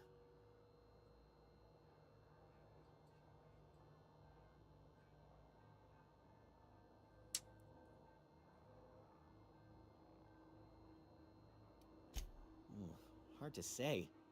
By my reckoning, Higgins has been here somewhere between 2 weeks and forever.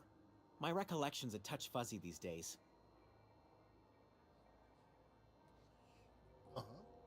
Exactly what do you do here? Oh, Higgins has been many things over the years. Sprat Wrangler, Saltuna Critic, Aetherwave Personality, Chairman of the Board, Galactic Defender, Sisty Pig Tycoon. I've come a long way for someone who started off as a simple engineer right here in this plant. Okay. I specialized in automechanicals, drones, sentries, repaired them, maintained, upgraded, did it all from my old workroom just over in the next section.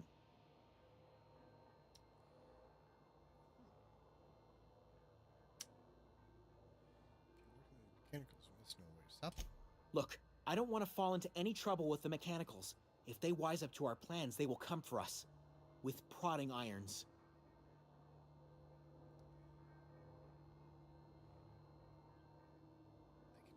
I can do with the mechanicals. I made it this far, didn't I? You know, you remind me of myself back when I was an intergalactic adventurer. I discovered a flaw. Their hostility levels were hardwired to maximum. There's no changing that, but you could rewrite their targeting protocol so they attack each other instead. Mechanicals follow the behavior of their logic. Yes, that's exactly it. I see you're also versed in the noble art of mechanical engineering. There's a behavior control terminal in the other room. It should have options to change how the mechanicals act, including whom they shoot at. Oh, that reminds me. You'll need my passcode to access the behavior control terminal. Here, let me just write it down for you. The tail. Definitely start with the tail. If you're feeling adventurous, the ears are a particular delicacy. Jimmy'd opened the vending machines. That lasted a good couple of months. Eventually, I had to resort to more unconventional means of filling my insides. Braised, boiled, charred, skewered. Sprats are good eating, friend. Chock full of brain food. Mechanicals lost their bolts. Opened fire on anything that moved. It was pandemonium. I was on cleaning duty at the time. My old boss had me scrubbing pipes when the killing started. So, as usual, I missed out.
we go.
Once we do this, there's no going back.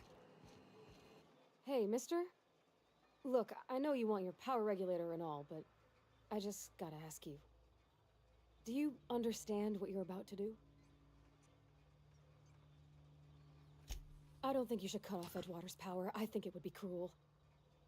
I'm sorry. That just sort of came out all at once. Edgewater's hurting.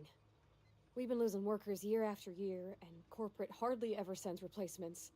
There's barely enough Saltuna to fill our bellies anymore. But the town's got some good people in it. Decent, hard-working folk just living their lives the only way they know how. They don't deserve to be punished.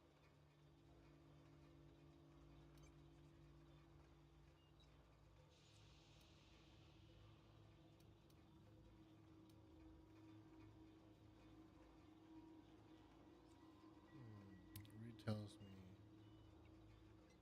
Well, that sure sounds like Mr. Thompson. If he was standing here, I imagine he'd remind us of how we're all one big, happy Spacer's Choice family. In Mr. Thompson's eyes, those deserters are still part of the Spacer's Choice family. The family must work together in order to survive. I hate to say it, but I think Mr. Thompson's got a point. Unless those deserters come back, Edgewater's as good as dead. Cutting off their power might be the only way. Deserters are a community. You can't just throw what they built. Miss McDevitt's built something beautiful. Somehow she's talked the ground into giving life again. It's plain to see she's made the Vale a better place. Fed the hungry, tended the sick. Gave a home to those that had none. But Miss McDevitt delights in Edgewater's suffering. She wants to hurt the town. Do you really want to be party to that kind of hatred? It's... Sorry, I didn't mean to babble on like that. I felt like I had to say something.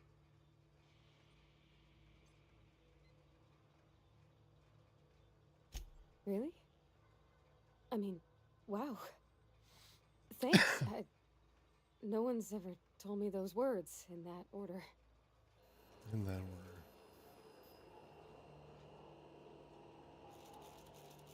Oh. I think I need to get my ice cream and my coffee while I thin on this.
Welcome to the mic fix. Chaos reigns. I am this. Clashing worlds. One on chains. Digital thunder. Electric storm. Twitch and YouTube. Like a dark born. Feel the crunch. The mic fix is here. Wait for violence. Brutality near.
storms are brewing. Name's your own. Worth the viewing. From his throne you'll never be alone. No need for angels, lies, and grace. In his arms you'll find your place. Embrace the dark where stars ignite. In his kiss lose all your fright. Lucifer loves you, don't you forget. In the depths where sun won't set. Heart of flame and soul of night. Find your strength in shadows light.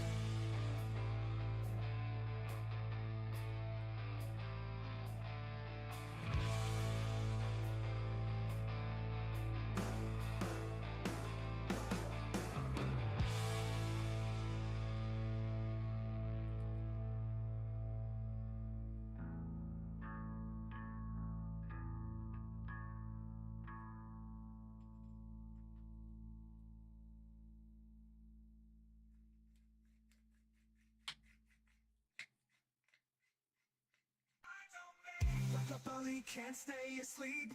Need that magic brown liquid deep. Give me the strength.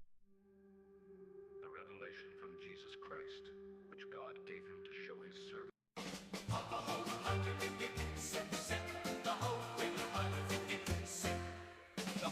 I think it's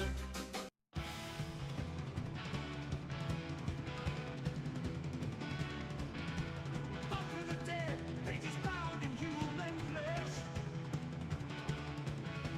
Feasting the beast from the blood, the words were said. I ever seen trust the sacred passage aloud. Trapped in a dream of the Necronomicon. Seven lords of an evil and fatal force levitate through the secret and ancient doors. Unbegun, emanating bizarre. Swept away to the castle of Cantar. Cantar.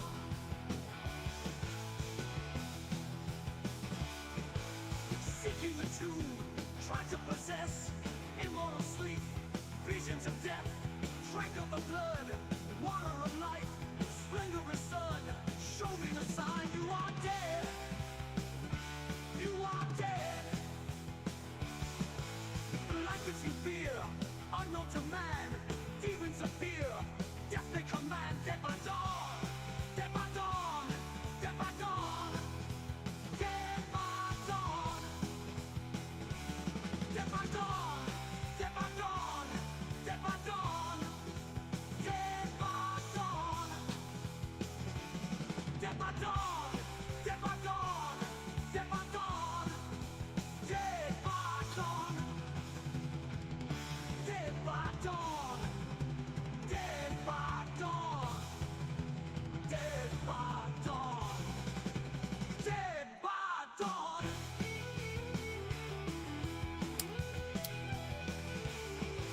Death will make me. We are, we are, we are, we are. We are what was and shall rule again. Dead by dawn, shouting death, the ancient hymn. This is not real, I am not the chosen one. Trapped in a spell of Necronomicon. Tortured pain in the palace of death. Resuscitate through the passages I dreamt. Dead, dead by dawn. Dead, dead by dawn.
Ease your knife in your back, he's rage. Only ends spinning round and round. Seasons of wither stand and deliver.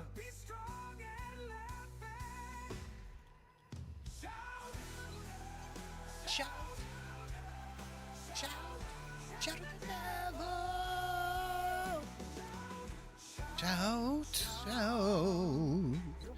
The love in your eyes, be blood between your thighs, and head crying for more. He'll put straight to the test. He'll put the thrill back in bed. I'm sure you've heard it all before. You'll be the risk in the kiss. Might be anger on your lips. Might run scared for the door. But it's seasons of wither. We'll stand and deliver.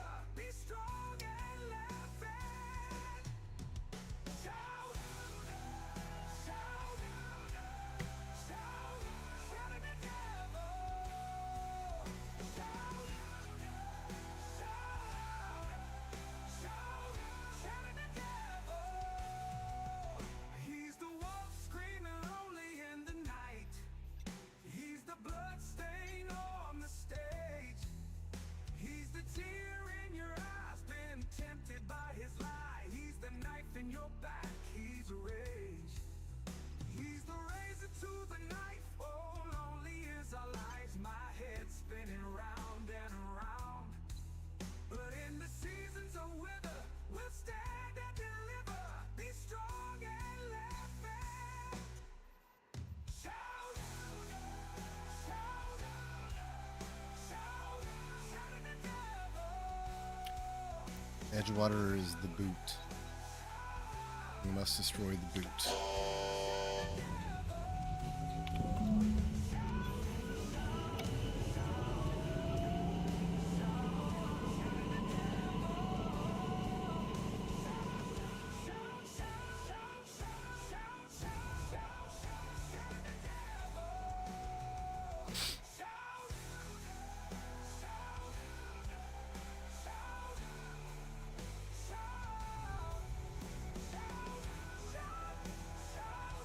Shout.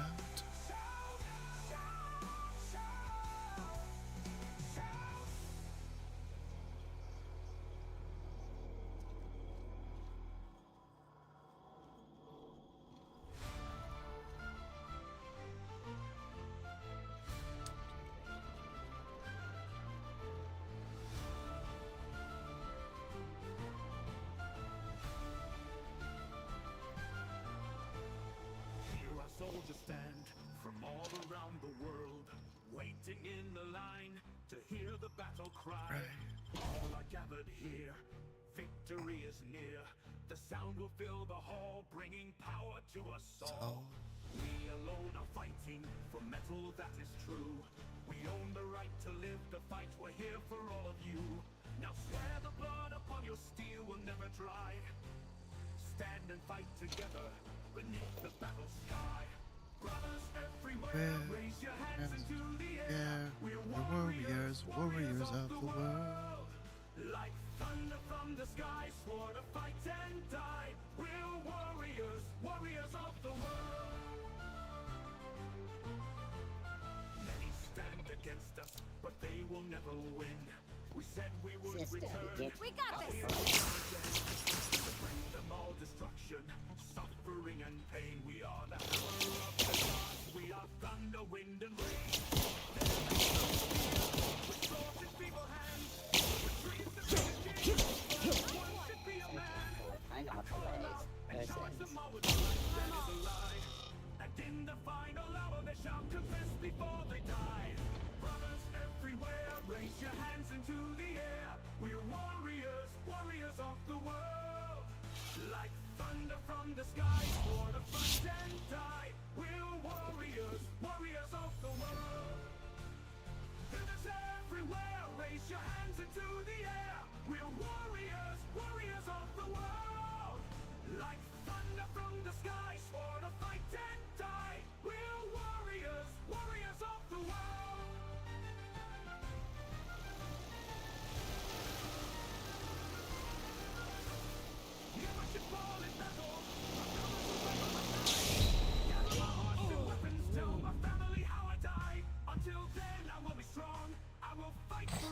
is real. All who stand in my way will die by steel. Brothers everywhere, raise your hands into the air. We're warriors, warriors of the world. Like thunder from the skies, to fight and die. We're warriors, warriors of the world. Brothers everywhere, raise your hands into the air. We're warriors, warriors of the world. Like thunder from the skies, for the fight and die. We're warriors, warriors of the world.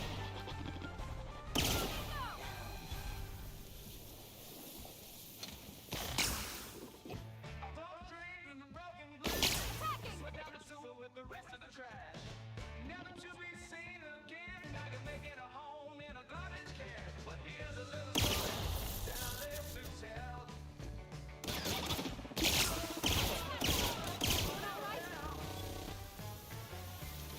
Wasted days, wasted nights, hypnotized by the city lights. Another king and another queen, living in the shadows so they can't be seen. But remember, all the world lies at your feet.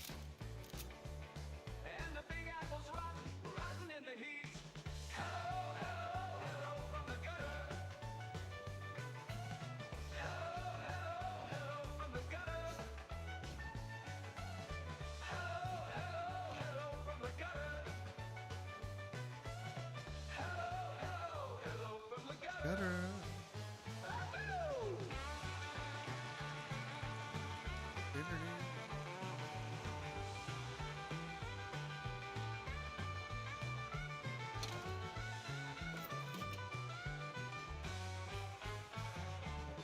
You're a child, sweet 16, Broadway stars that have never been. Above dreams and broken glass, swept down the sewer with the rest of the trash. But here's a little story that we live to tell. Hello from the gutter, Hello from my little hell. hello from the gutter, hello from the gutter, hello from the gutter, hello from the gutter, hey, hello from the gutter, hey, welcome to the gutter. We've been expecting you.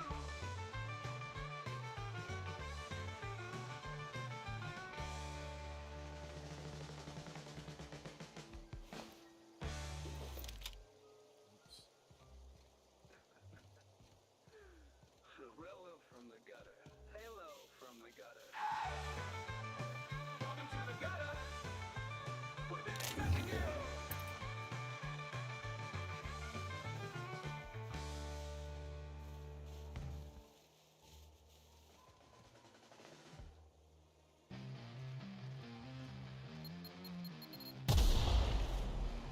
Tell me what's the life?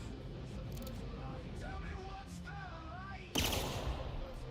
Tell me what's the life? Lucifer's the light of the world. Tell me what's the sun? Tell me what's the sun? Tell me what's the sun? Lucifer's the son of the world. Eve walked down to the gutter. Suddenly shall we begin? If God up above wants you so dumb, What kind of devil does that make him? tell me what's the life? Tell me what's the life? Tell me what's the life? Lucifer's the light of the world. Tell me what's the sun? Tell me what's the sun? Tell me what's the sun? Lucifer's the son of the world. Eve walked down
They said if that's the kind of God you're gonna be, maybe heaven ain't so much fun.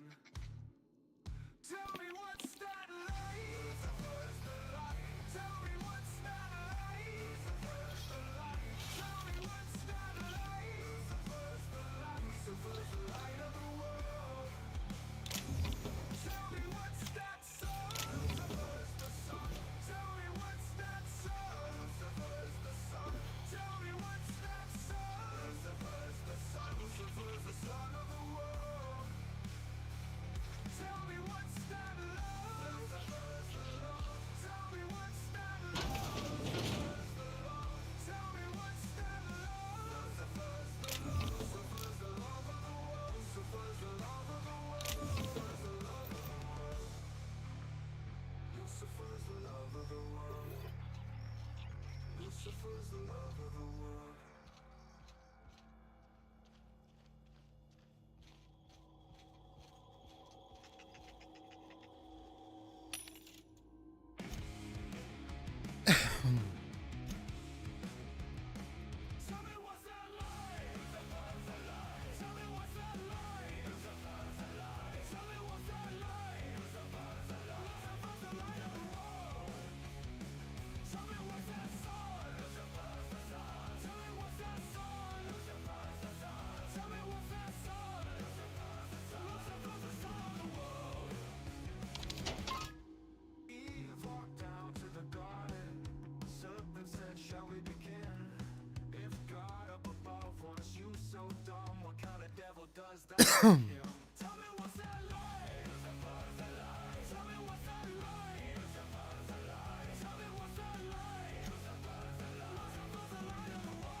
Just to let the light in. Tell me what's that light? Lucifer's the light. Tell me what's that light? Lucifer's the light. Tell me what's that light? Lucifer's the light. Lucifer's the light of the world. Tell me what's that sun? Lucifer's the sun. Tell me what's that sun? Lucifer's the sun. Tell me what's that sun? Lucifer's the sun. Lucifer's the sun of the world. God came down from heaven, said, what have you two done? Snake said, if that's the kind of God you're gonna be, maybe heaven ain't so much fun. Tell me what's that like?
Asmodeus, Satanas, Lucifer.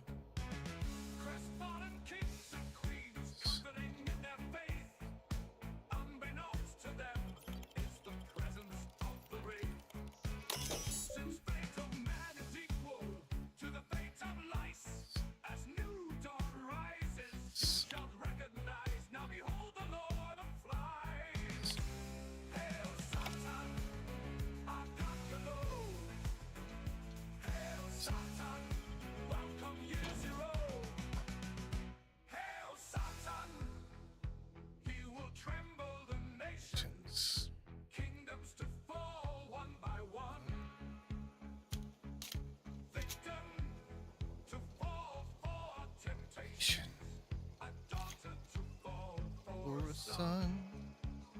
The ancient serpent deceiver, the masses standing in awe, he will ascend to the heavens above the stars of God.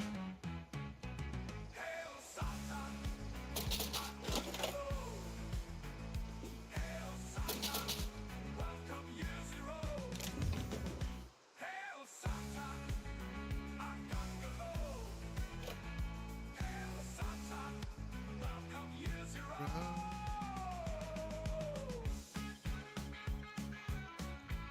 Easy.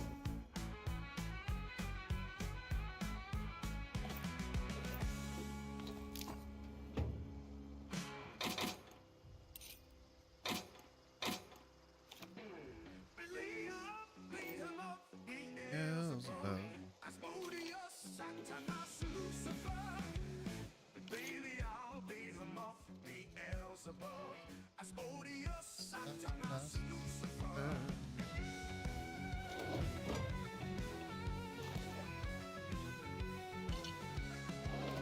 Since dawn of time, the fate of man is down to lice, equal as parasites and moving without eyes.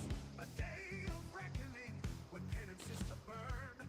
Count down together now, say the words that you learn. Hail Satan, Archangelo. Hail Satan, welcome year zero. Hail Satan, Archangelo. Hail Satan, welcome year zero. Belial, Behemoth, Beelzebub. Asmodeus, Satanas, Lucifer. fallen kings and queens, comforting in their faith. Unbeknownst to them is the presence of the wraith. Since fate of man is equal to the fate of lice, as new dawn rises, you shall recognize. Now behold the Lord arise. Hail Satan, Archangelo. Hail Satan, welcome year zero. Hail Satan, he will tremble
world's been dark a while now. Could be a mechanical trying to sabotage us.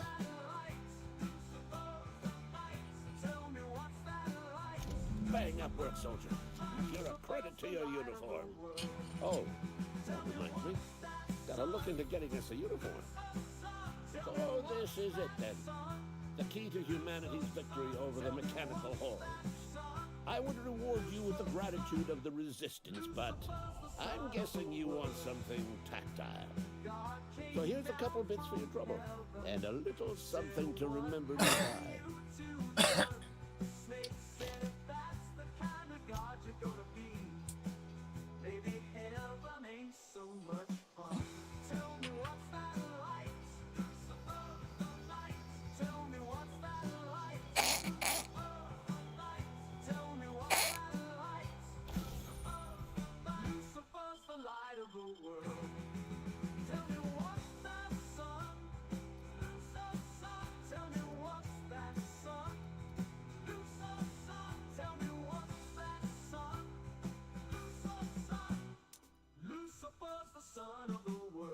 Tell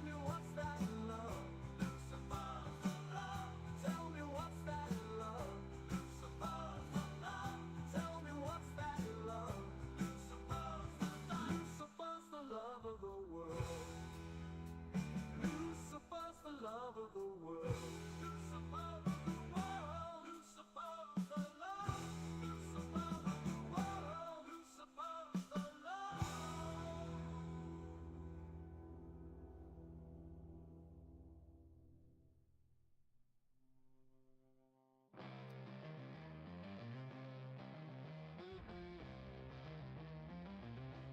Lucifer's alive. Tell me what's that like? Lucifer's alive. Tell me what's that like? Lucifer's alive. Lucifer's the light of the world. Tell me what's that sun? Lucifer's the sun. Tell me what's that sun? Lucifer's the sun. Tell me what's that sun? Lucifer's the sun. Lucifer's the son of the world. Eve walked down to the garden. Serpent said, shall we begin? If God up above wants you so dumb, what kind of devil does that make him? Tell me what's that like? Lucifer's alive. Tell me what's that like? Lucifer's alive. Tell me what's that like? Lucifer's alive. Lucifer's the light of the world. Tell me what's that sun? Lucifer's sun.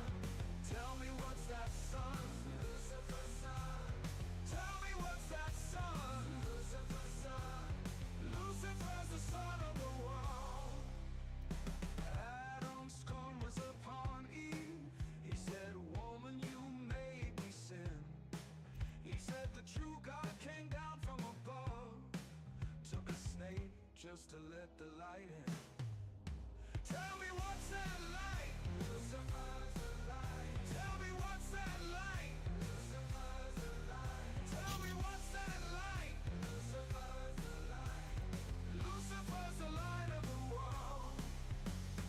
Tell me what's that sun? Lucifer's sun. Tell me what's that sun? Lucifer's sun. Tell me what's that sun? Lucifer's sun. Lucifer's the son of the world. God came down from heaven, said, what have you two done? Snake said, if that's the kind of God you're gonna be, maybe heaven be so much fun.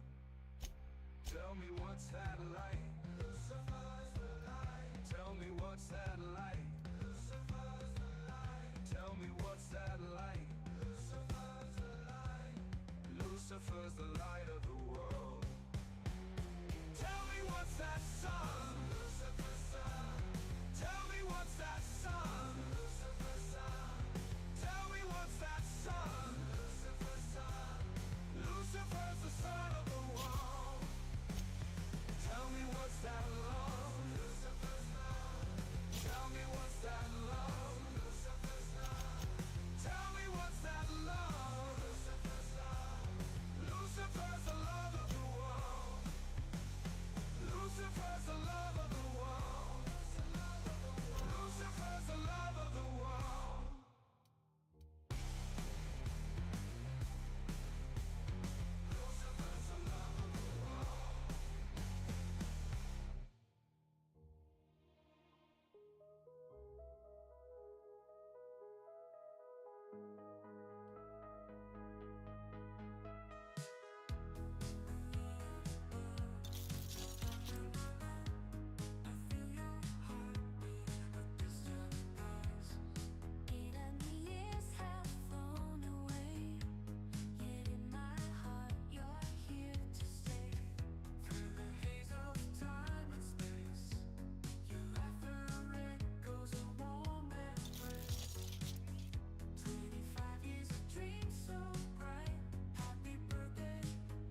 I'll meet you on the ship when you're ready to depart from Emerald Vale.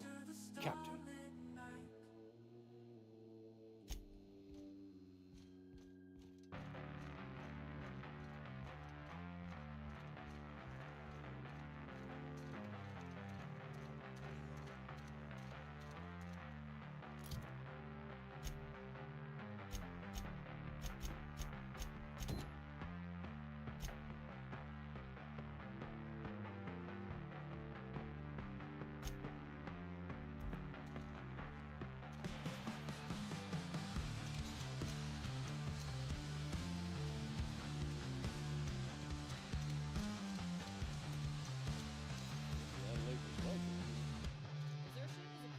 What are we supposed to do now?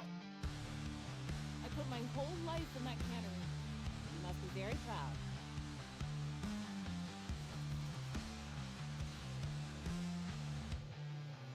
You picked a fine time to visit, stranger.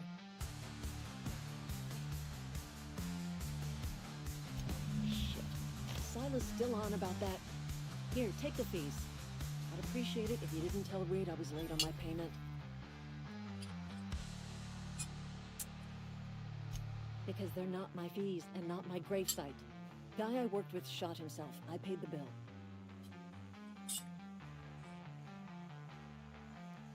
If you're not familiar with ward law, you ought to be. Law requires delinquent gravesite fees to be paid by the deceased party's closest living relative, which meant me. Shame though. Eugene was a good worker.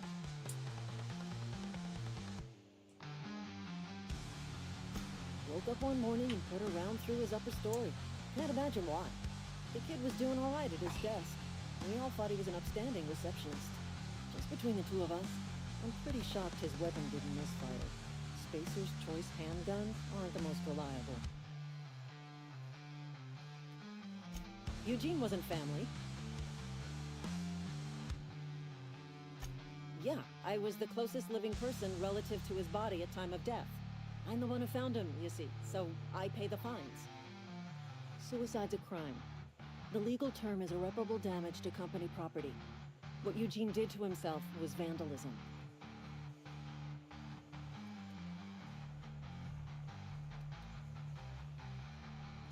I'm plenty serious. In fact, I'm a little upset Eugene didn't think things through. In other words, Edgewater would have been penalized pretty hard.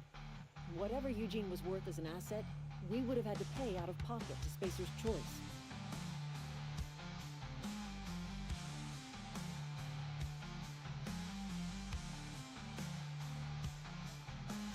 Well, excuse you. I'll have you know, Eugene was an asset to us all, and as Adams be commended to the law. All I know is Silas asked me for Eugene's gravesite fees, which means he was approved for burial, which means his papers went through, which means the town's in the clear. I'm just glad to put this whole ugly affair behind me. Eugene can rest his bones in peace, and the rest of us can get on with our own lives.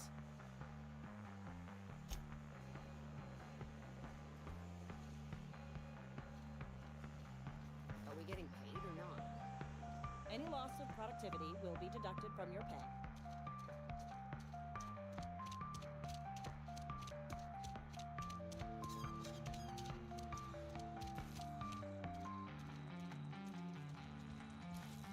Yes, Mr. Thompson. I'm fine, Mr. Thompson. Never been healthier. Whoa, did Mr. Thompson send you? Well, you tell Mr. Thompson I'll be right at my post. Tomorrow. Bright and early tomorrow. Because I'm definitely not plagued. As spry as a spring chicken. That's old Abernathy. We have the biggest rallies, the most incredible rallies in the history of politics. That's because people You some sort of wandering alienist? Walking into a man's own domicile, pestering him about his mental state? 3.5 years ago. And what's going on here? You're gonna end up in World War III. Just to go What? into No. another subject. I mean, might be. It depends on who's asking. Millions and millions of people to come into our country. And look at what's happening to the towns. Silas knows, doesn't he? That's why he sent you. That's why he wants me to pay up. He knows. Or Springfield. A lot of towns don't want to talk about it because I'm they're dying. so embarrassed I'm by not it. long for this world. The date of my expiration is fast approaching.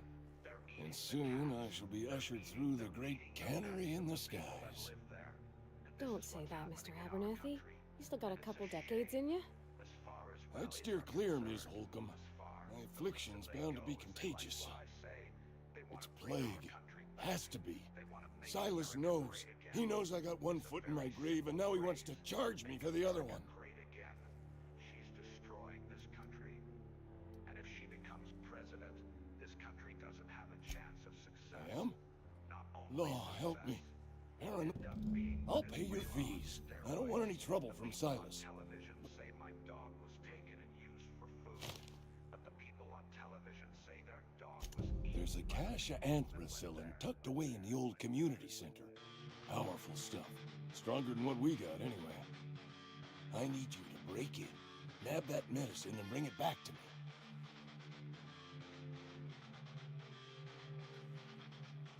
You've been there already? The meat been ground down into marauder meat? Let's see it. Don't keep us waiting. Sweet, life-giving nostrum. The first hit's always the best. Scratched together all the bits I had around the domicile. It ain't as much as you deserve, but it's all I got.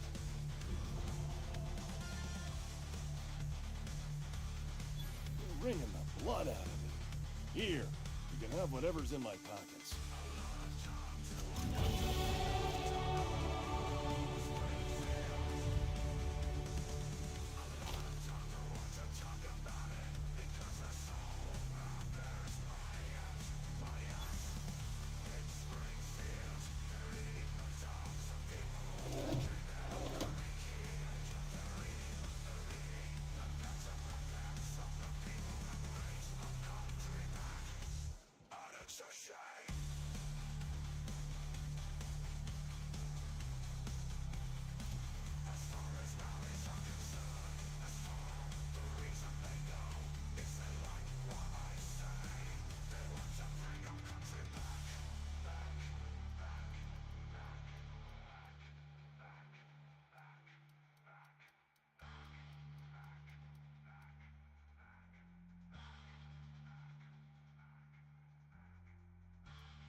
The people on Taven, they're eating the cats. They're eating the Hizipin dog country back. And World War III just to go in to talk about it. Because they're sowing this country. And if she becomes president, this country doesn't have a chance of success. The reason they go is they want to take place of the people of the nation. She that was taken, now they use for food. But the people on television.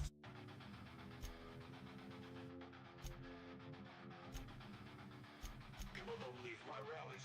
We have the biggest rallies, the most incredible rallies in the history of politics.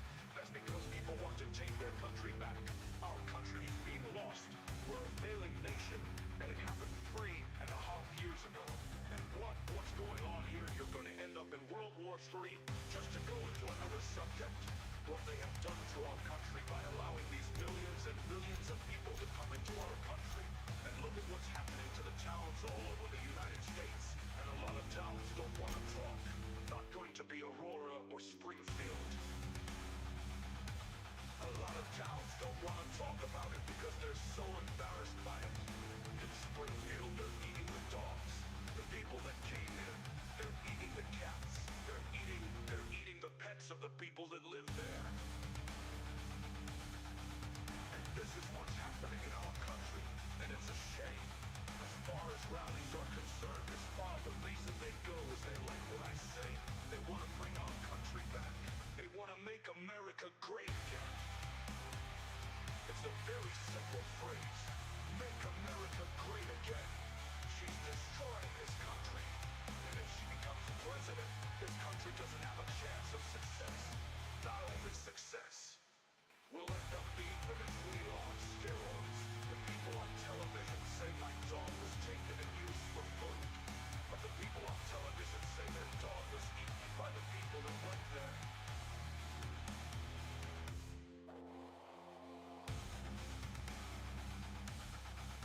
But Conrad sells real good disinfectant. I can't possibly cut anyone's hair in the dark. Go ahead. Edgewater has been good to me. I consider myself privileged to work here. I am never wanting for work, not since the plague started. The plague's come at us with a vengeance this year. Lost 6 workers in as many months. I wouldn't call them good workers, mind you. If they were any good, they'd have been treated. Still, it is a shame. Fever, chills, fatigue, aching, vomiting, an excess of phlegm, a tendency towards belly aching.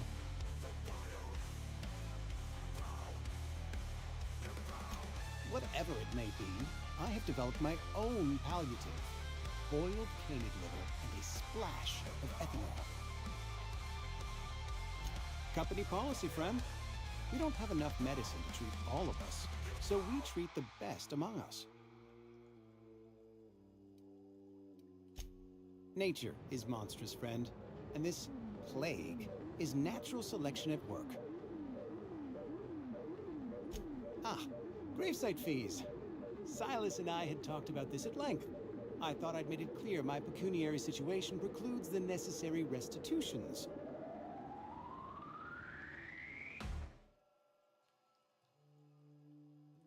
As broke as pie crust, friend.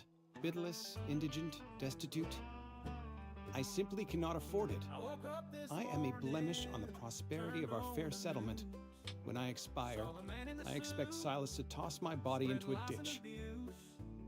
He talks a big game, but it's all just a show. Leaving this country with nowhere. Edgewater is built on the discipline and sacrifice of its people. Say what you will about the town, but we all pull together. Tell Silas I can't afford to pay, and that I fully expect to have my medical rights revoked for this dereliction. My apologies.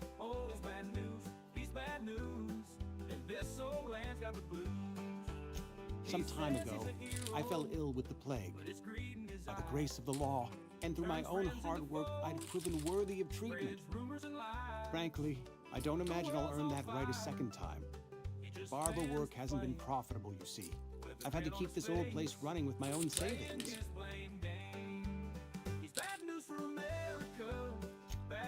Not a bad idea. But I'd need some kind of collateral. My pair of lucky clippers. No, that won't do.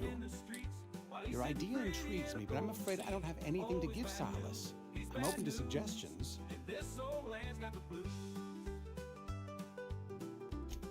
Much obliged. We need a leader who's got heart and soul. Not a man who's digging us deeper in a hole. The weight of his life is too much. What can I do for you? He's living large without a care. Oh? Am I in the company of a fellow doctor? Bad news for the world. Tearing down the truth. Watching flags unfurl. Got folks divided, fighting in the streets, while he's sitting pretty in a golden seat. Oh, he's bad news, and this old land's got the blues. I am a Spacer's Choice certified surgeon, and if you must know, I can stitch a severed thumb with a 58% chance of avoiding gangrene.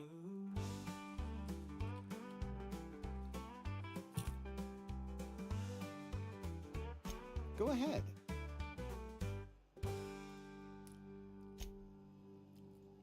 What can I do for you?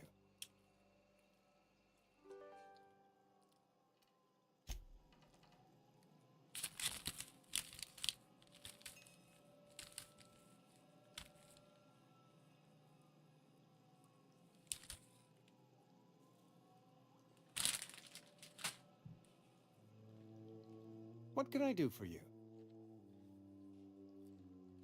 Go ahead.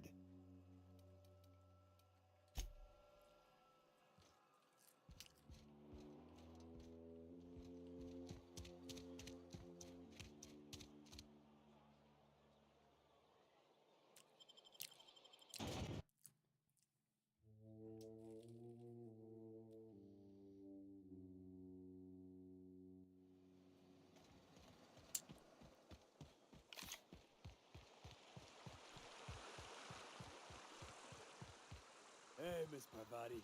Come for a visit? Not today. Just helping this fella. Lovely to see you about, Miss Parvati. Things going all right, Silas? Been keeping him careful and true, miss.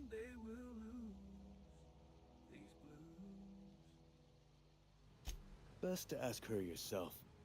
My dad's buried here. Silas watches over him when I can't leave the house.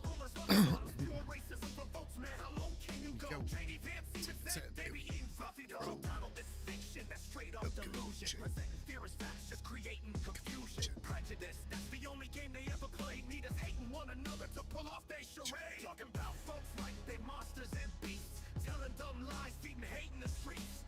Trump got your hype like it's World War Z. But Trump is patient zero when you're spreading Something I can do for you? making us sick because they poison the truth, turning fear to a weapon while they turn it on you. Yeah? MAGA propaganda, y'all, that's all fake. They divide us with hate The because colony the shit? Ain't heard that one since I was but a stripper.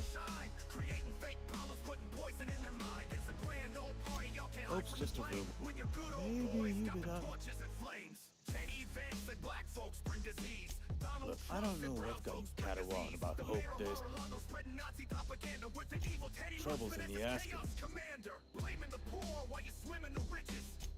Something I can do for you? Run into any trouble?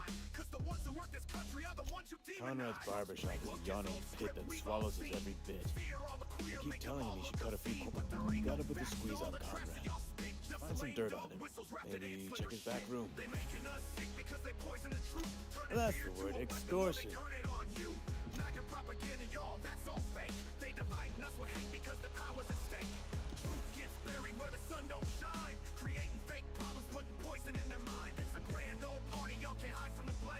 Good old boys got the torches and flames. How many lives will you destroy with these lies? How many families splitting up from these lies? Fearmongers, y'all profit off the pain. Hate mongers, y'all got your cult inflamed. So wake up, America, see through the game. Make the walls of division, but united in our name. What can I do for you? That's the grand old plan, but it's united we stand. Y'all gotta Go ahead. understand. Commies and monsters, not us all distraction, man. Trump JD, I know you can't keep up the scam. The truth is a beast, and it'll tear you apart. Cause real leaders lead with wisdom, not a venomous heart.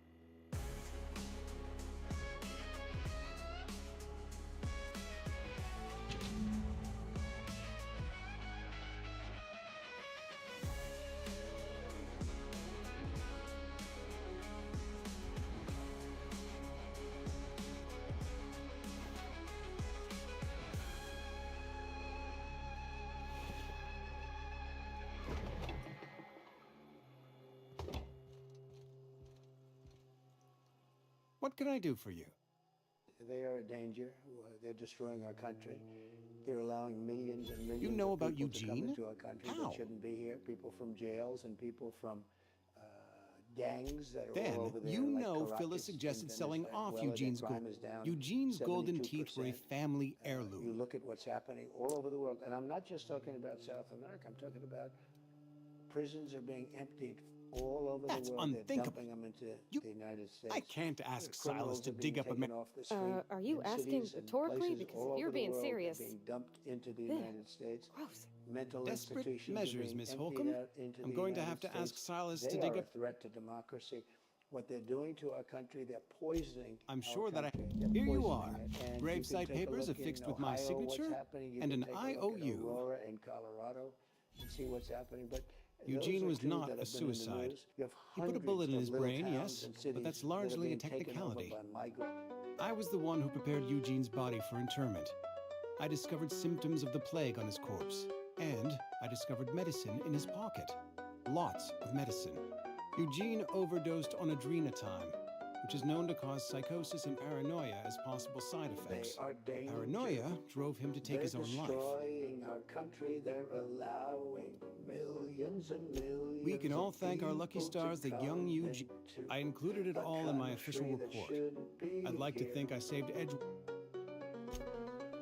People from jails and people from gangs that are all What can I do for there like cars inventors. Well, the crime is down. You look at what's happening all over the world, and I'm not just talking about South America. I'm talking about prisons are being emptied all over the world.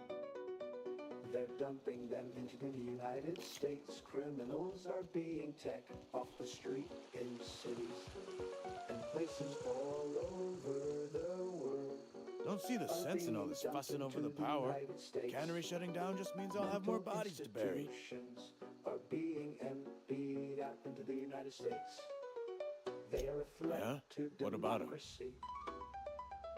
What they're doing to our country. They're poisoning our country. Well, yeah. This is what I'm contractually obligated to do. You can take a look What's in this about? Ohio, what's happening. You can take a look in Aurora, in Colorado. Funny thing, Eugene's body ain't where it's supposed to be.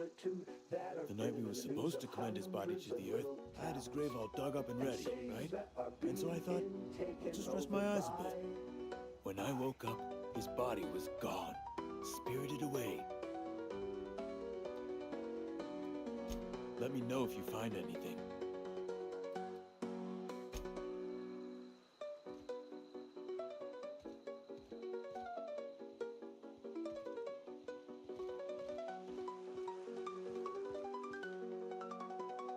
Grave digging's a fine profession. Run into reliable work from a freelancer. That's gonna take some getting used to.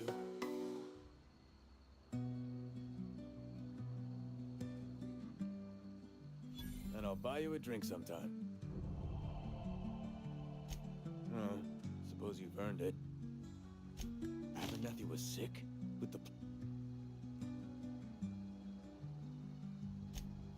What? No. I needed his fees because of his name. A for Abernathy. They are danger. Yeah?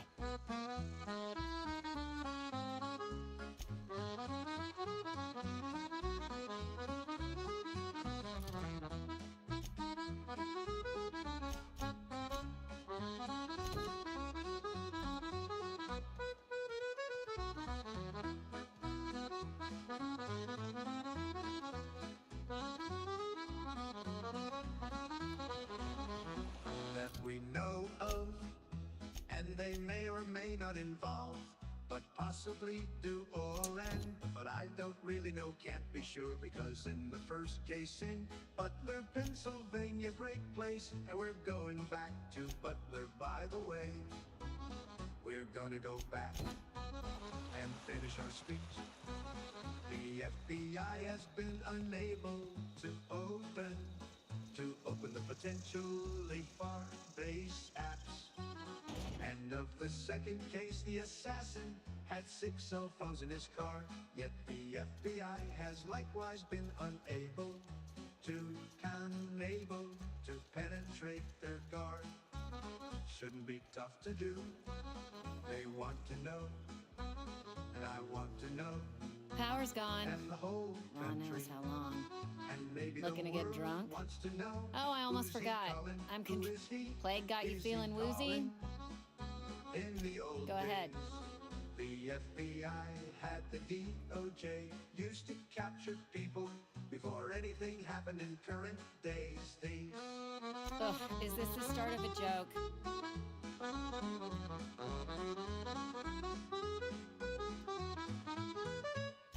Look, I don't know what you're blathering. Anyhow, whatever happens outside the walls is my world is these. Let me make something clear. Spacers, I start gallivanting around outside the walls, won't ever catch me asking about the world.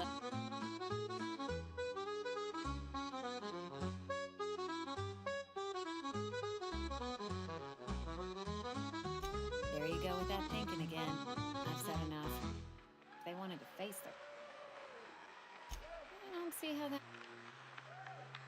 You're the first to ask after me in some time. I'll give you that. But I don't have a story to share. My family's worked Spacer's Choice for 2 generations. Wanted to work in the sciences once upon a time. Would you believe? What happened, you ask? What always happened? I just didn't have the brains for it. Asked too many questions. Now that I'm behind a bar, I can ask all the questions I want. Important one. Don't talk to me that way, please. Spent many years disabusing myself of that notion. Don't need you putting it back in my head. Lab work ain't for me.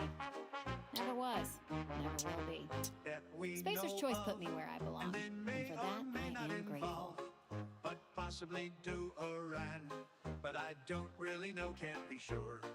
Because in the first case in Butler, What's wrong with that? Pennsylvania, great It's good, honest work. place. Unless And you're in we're Byzantium. going back to Butler. By the way, we're gonna did. go back and finish our speech. Not so fast. The I told you about... FBI has So, been what's your unable story? to open up potentially far-based apps. And of the second case, the assassin had 6 cell phones in his That car. right? Yet the FBI Prove it. has likewise been unable to penetrate the guard. Shouldn't be tough to do, they want to know.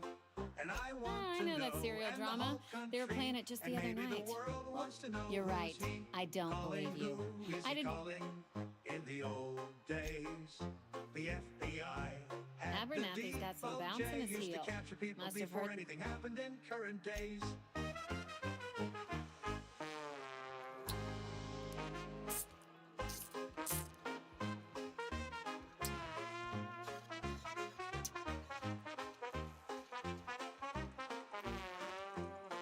Cannery's dead. This is gonna throw a wrench into my actuarial tables.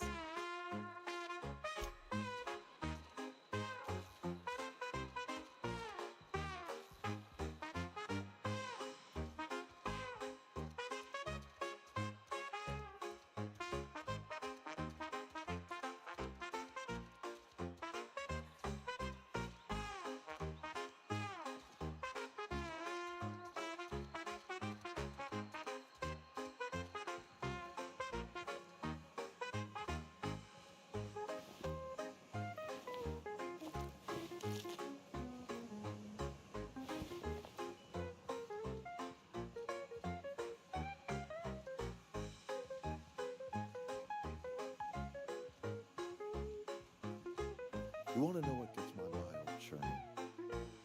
Edgewater has suffered a cavalcade of disasters, plague, marauders, desertion. Then you wandered in town. And I was so damn sure our luck was starting to turn. I never knew how right I was. Just answer one question for me. Why'd you do it?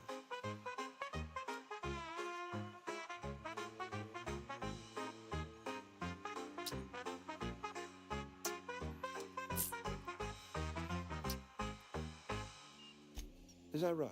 I'm dying to hear this. Please, educate me.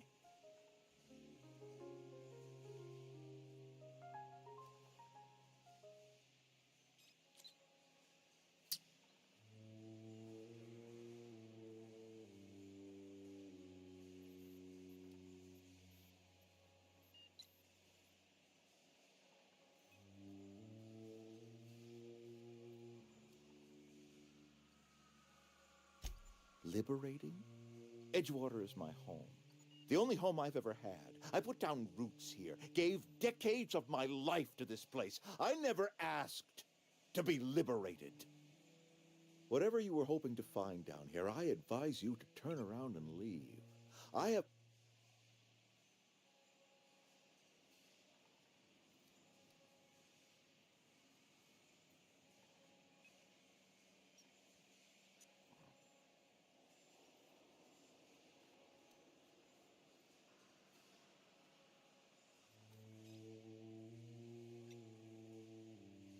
All right, easy now. Let's not do anything we'll regret.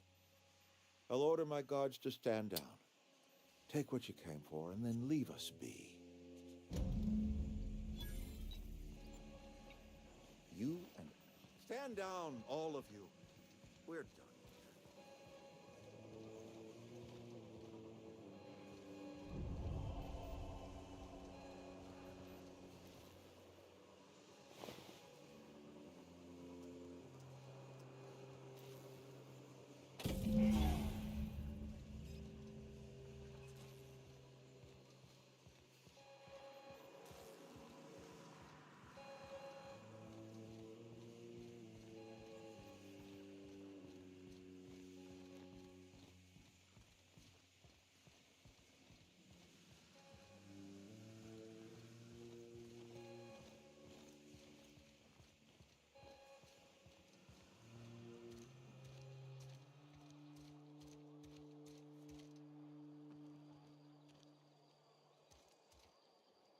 I can't stop thinking on Edgewater, Captain.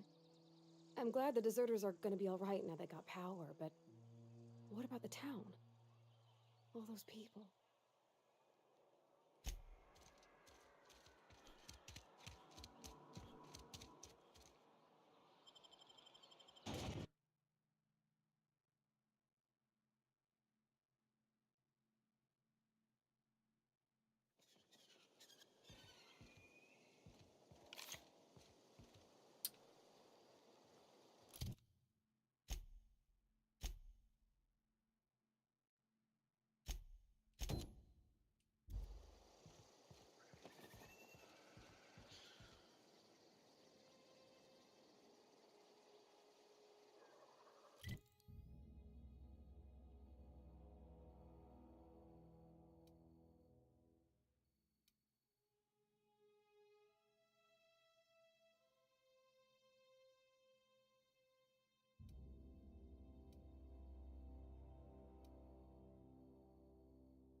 What is it? We didn't always get along, but I'm glad to know she's safe. What happened, anyway?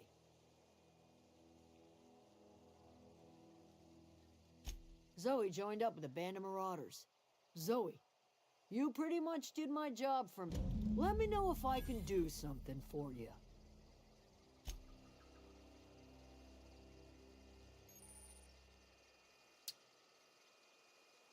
I don't know what you did to talk some sense into Zoe, but I appreciate it.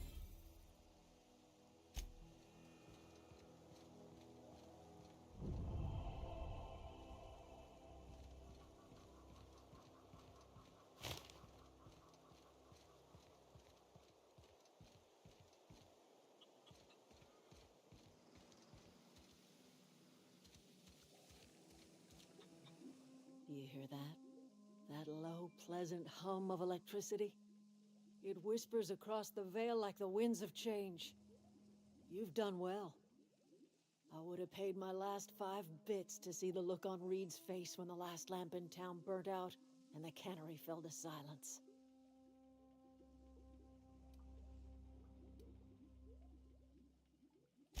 My son worked in that cannery. When the plague, we had a store of medicine locked away. But Reed so I buried my boy in the cemetery, gathered.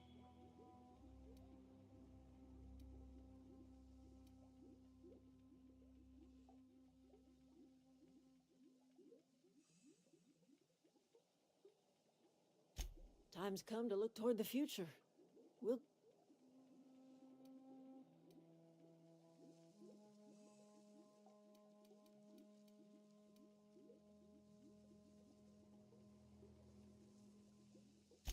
I don't look forward to turning folk away. Camp's gotta stay pure, though. Can't have corporate loyal. I am curious. Why did you help us? You don't...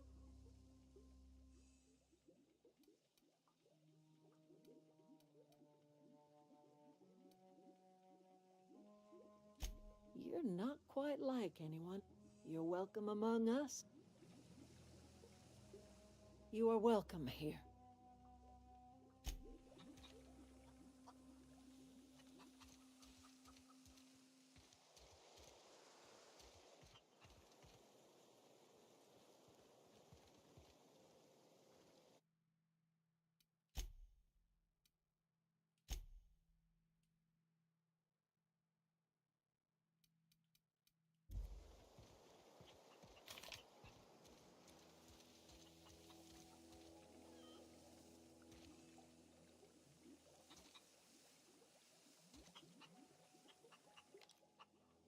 Put that away.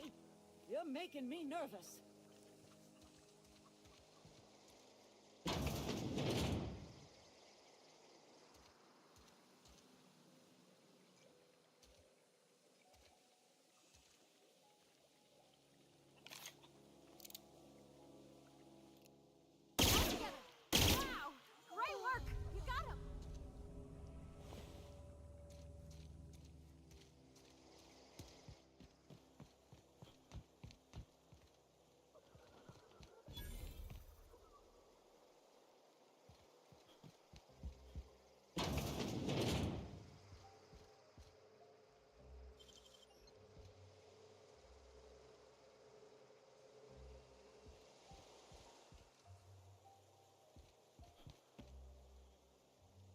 If you're hungry, Stefan's got supplies. Oh, that's Thomas. He used to follow me around before he left the cannery.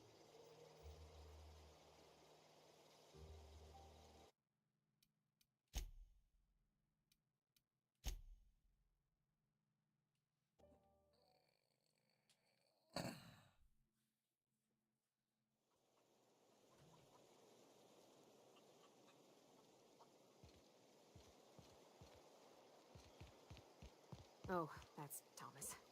He used to follow me around before he left the cannery.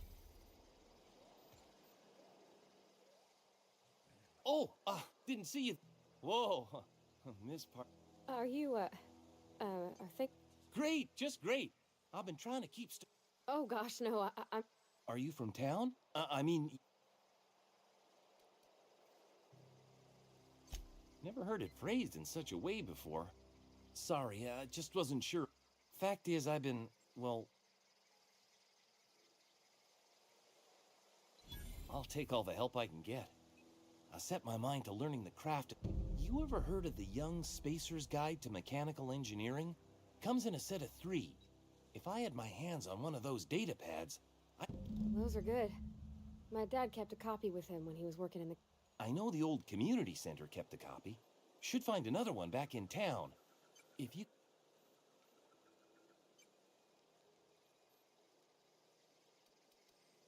I wish I knew. I wagered the town had the full set once upon a time. Where the third's gone, I can't say. No kidding! Really? Well, which one?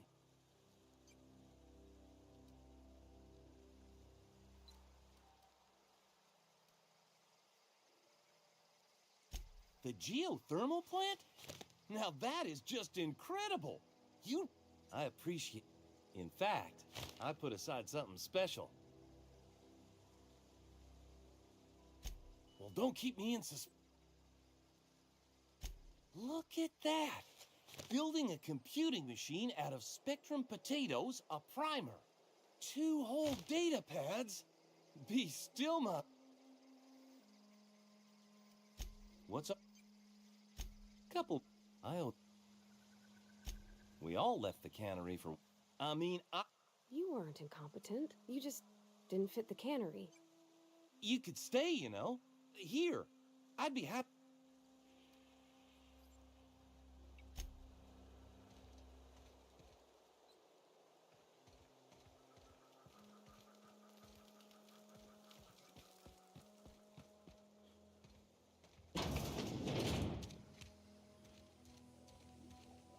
You are welcome here.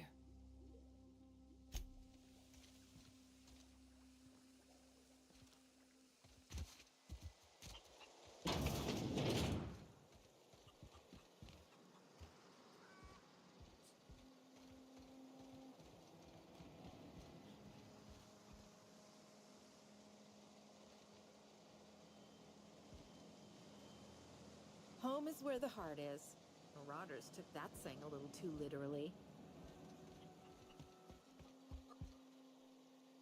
Zoe says she fought her way out of a marauder camp.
Is this your ship?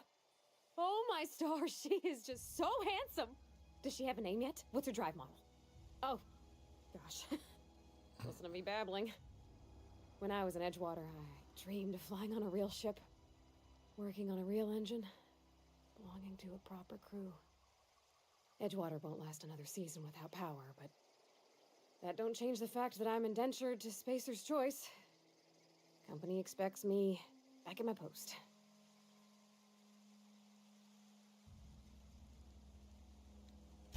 I have imagined it, but until you came along, I never thought I had the choice. I want to ask you something, and you can say no. But can I come with you? I could tend to your engine. I know my G-valves from my catalyzers, and I can keep your ship singing. And if you ever need a pair of eyes watching your back, I can do that too. What do you think?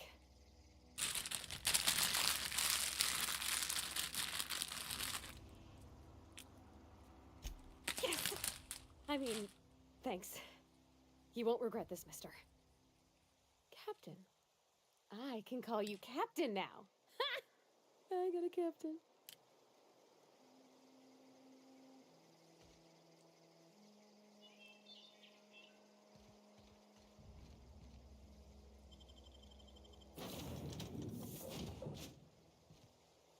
Well, I certainly am looking forward to flying on a ship named the Unreliable.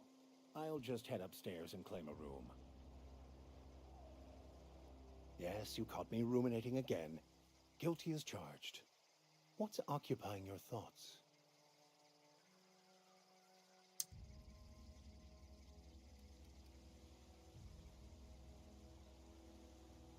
I've been thinking on that. There's a former infamous philosopher scholar who fled Terra 2 some years ago. He's an expert on Bakonu. He's also who told me of the journal's presence in Emerald Vale. If anyone in this colony could translate that book, it would be him.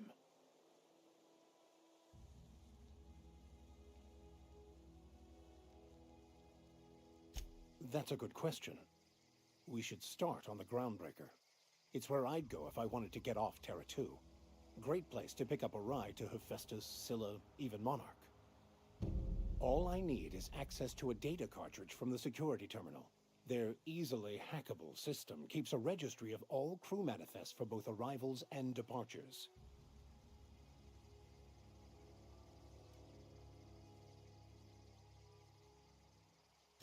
Before I transferred to Edgewater, I had a wealth of time to develop certain, secular skills during my years serving a particular penitentiary flock. I meditated, led sermons, provided guidance to the inmates as needed, of course. I also played prison yard tossball and taught myself a bit about computronic security systems. I'll comb the last 6 months of departure. Thank you, Captain.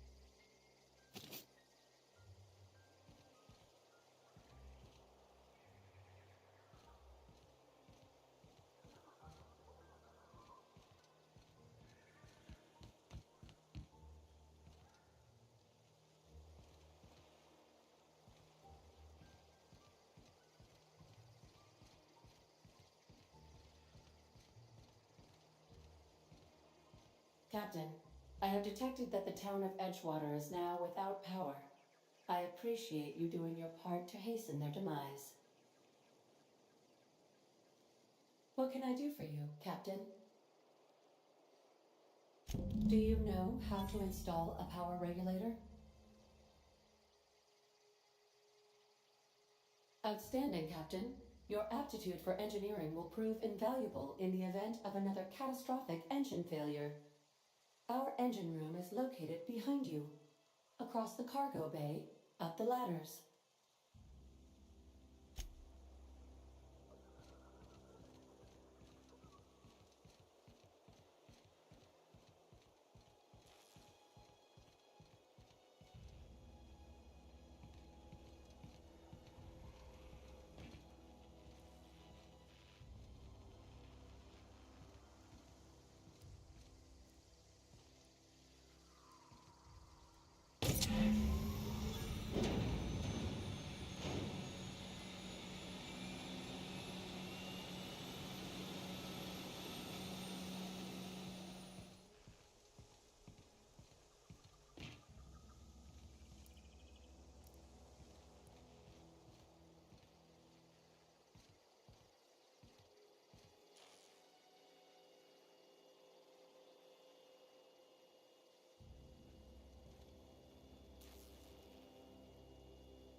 You're fast.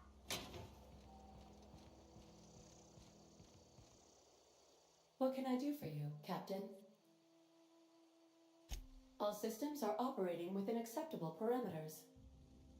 I am prepared to bring the unreliable into low-altitude orbit. This should prove an adequate test of our flight capabilities.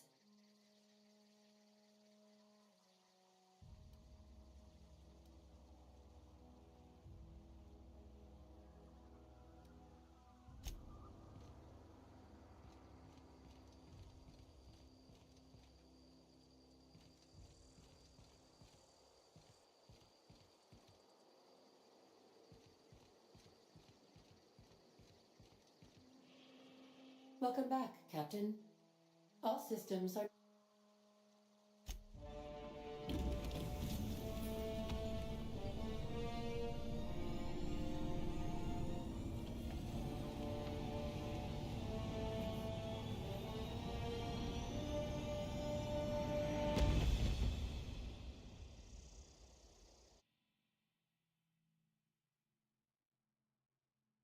We have received a communication request from Dr. Phineas Wells. Aha, there you are. Hale and hearty, and captain of your own ship. I see you're putting the unreliable to good use. Shame about her former captain. Horrible way to die. How are you feeling, by the way? I lost track of you in that cave back there. Experiencing any, unnatural drippage? Perfectly normal side effect of thawing, I assure you.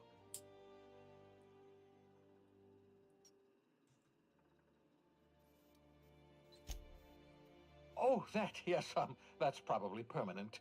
I wouldn't worry about it, though. I'm sure you're fine. What you saw in Emerald Vale is happening all across the colony. Food shortages, lack of supplies, and basic necessities. We're dying. The chairman, the minister, and all their lackeys on the board are to blame. The Hope has some of the brightest minds Earth ever sent us. If we can revive the Hope's colonists, they can help us undo the board's mistakes. They can help us set things right. You need to get to Stellar Bay on Monarch. I have contacts there. They'll help me, help us, find the chemicals to revive your fellow colonists. Gladys Kelly, lovely woman, runs a cozy little black marketing outfit on the Groundbreaker. She can get you a nav key to land on Stellar Bay.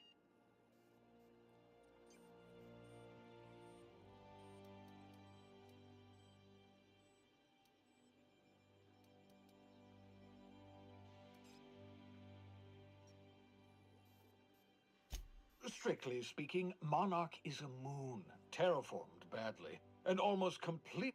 Captains don't fly their own ships, you see. Your navigation terminal handles the, navigation. Think of a nav key as a set of flight instructions. The board's been confiscating nav keys for Stellar Bay, so we must rely on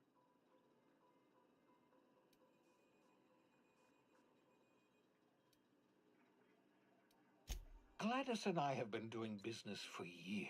Her smuggling credentials... Excellent. I'll send her a wireless. By the way, I gave Captain Hawthorne a disguise apparatus of my own design. Cutting-edge technology, years ahead of its time. I call it the Holographic Shroud. I'm sure it will prove remarkably useful to you. You'll find it in the captain's quarters. Marvelous device. I'm quite proud of my... It has limits. First-generation technology, you see. But very simply, the holographic shroud uses biometric information contained... Only stands up to a casual scrutiny. Use it too long, but best used in moderation. When you see guards in your path, maintain your distance. Act normal. No running, no jumping. Don't...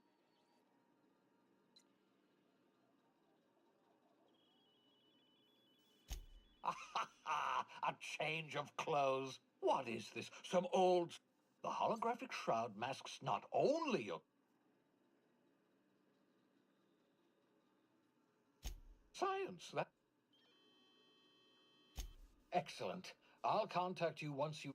And remember, don't trust the board's only interested in... Transmission ended. If you are ready to depart, please select a destination on your navigation terminal.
Welcome back, Captain. How can I be of assistance? Certainly, Captain. What would you like to hear? How often do I make jokes about chemistry? Periodically. Now playing a Spacer's Choice advertisement jingle. It's not the best choice. It's Spacer's choice. Everyone in Halcyon is contractually obligated to label this or another board-certified jingle their favorite song.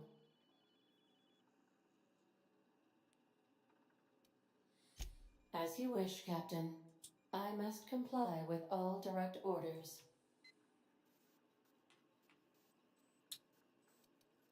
What part of the colony would you like to discuss?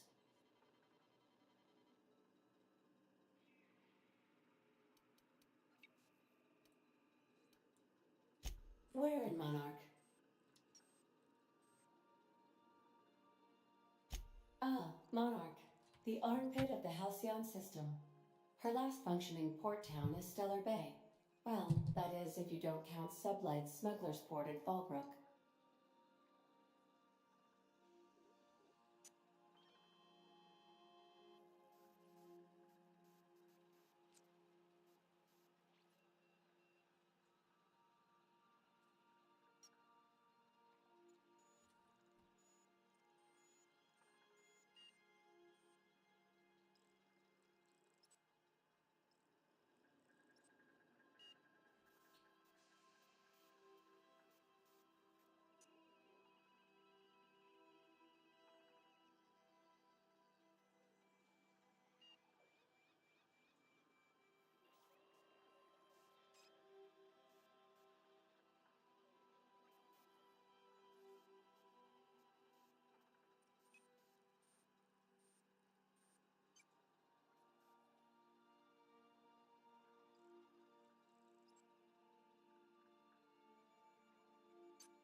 I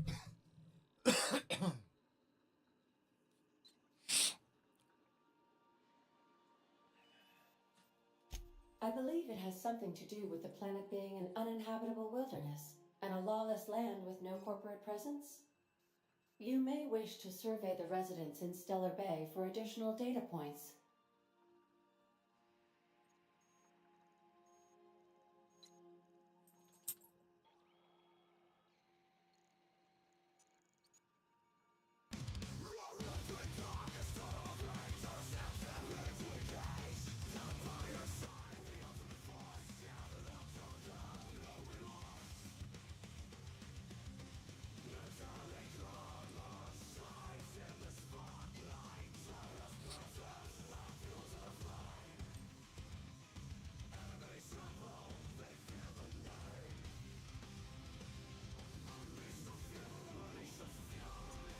Its sublet run for the purpose of shipping contraband, and before you ask, I don't know the coordinates, so I can't dock us there.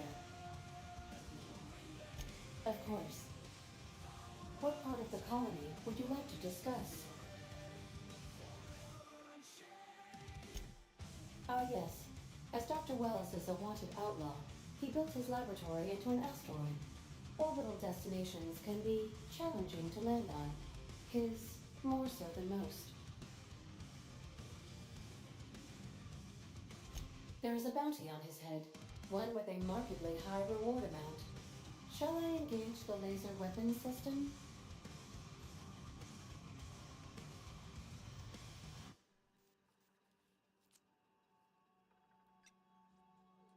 I shall happily comply with your order, just as soon as we have a laser weapon system. The outlaw scientist known as Dr. Phineas V. Even knowing the location, my systems resist my orders to go where I instruct them. How can I be of assistance? I have lots of minutes. I prefer to think of it as being in a state of slumber, perhaps for an indefinite duration of time. Do you think that is what it's like for the colonists on a lost hope?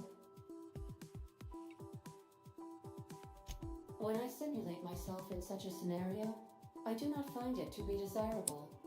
I think my self-preservation protocols incline me to desire the alternative.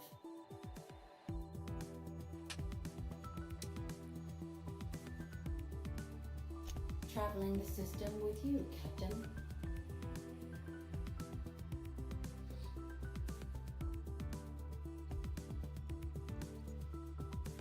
Do you know what it feels like when the ship undergoes an unexpected power surge?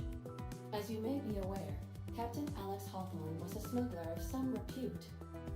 I failed to predict the likely outcome of his reckless behavioral patterns. I should have predicted that.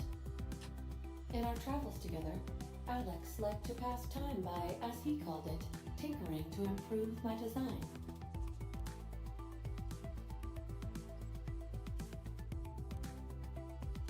If you mean, was Captain Hawthorne my first? Yes, he was.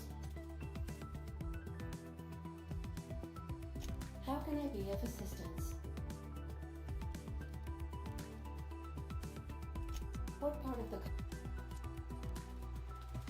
We're clear to dock with the Groundbreaker if that's your desired destination. If we're going there, please be sure all docking forms have been filed in triplicate and fees have been paid. The Mardettes take their docking laws quite seriously.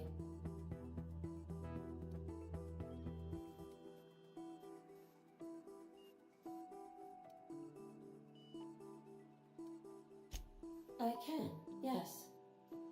Let me add... You are more than welcome, Captain. The Groundbreaker was Halcyon's original colony ship. It has since been repurposed as a... Freighters often deliver or pick up goods from the Groundbreaker en route to other destinations. The city ship hosts an array of cargo bays, factories, housing sections, and more. Many of Halcyon's companies maintain office spaces with... I have filed the required docking forms.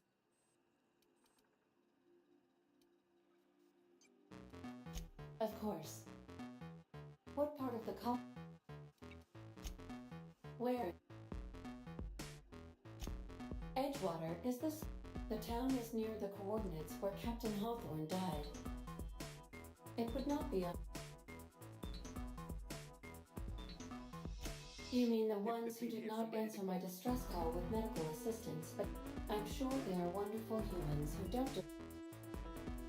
Since you diverted power to the deserters, the botanical lab is thriving. Thank you, Captain. Goodbye.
Destiny.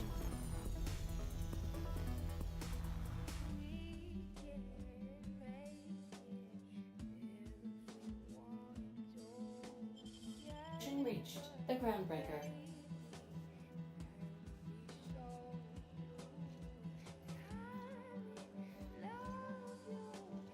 Can we talk?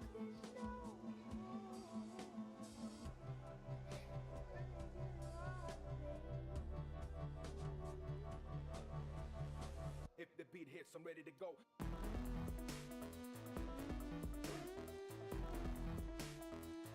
I was thinking that maybe I ought to meet her. If you got time to swing us by, I mean. I don't got much experience fixing actual spaceships. I bet you a can of Borston beans she could teach me all manner of stuff.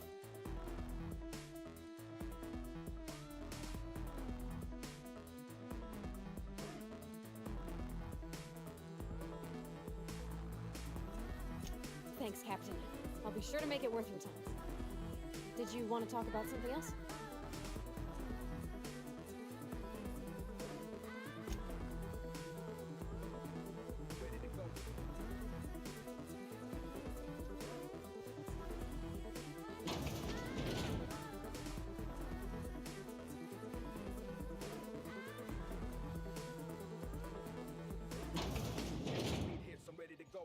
Just because I love rap.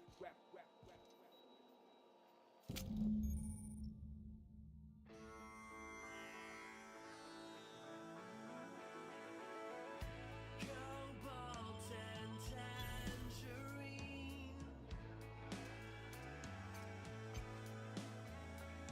The colors of my morning dream.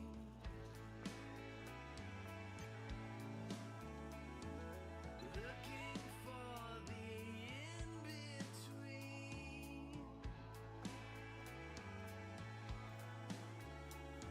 where everything is happening.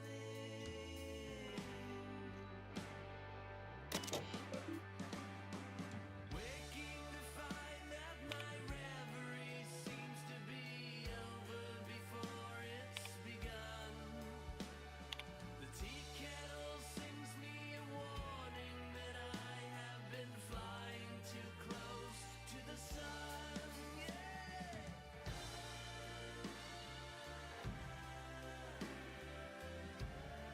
Flying too close to the sun.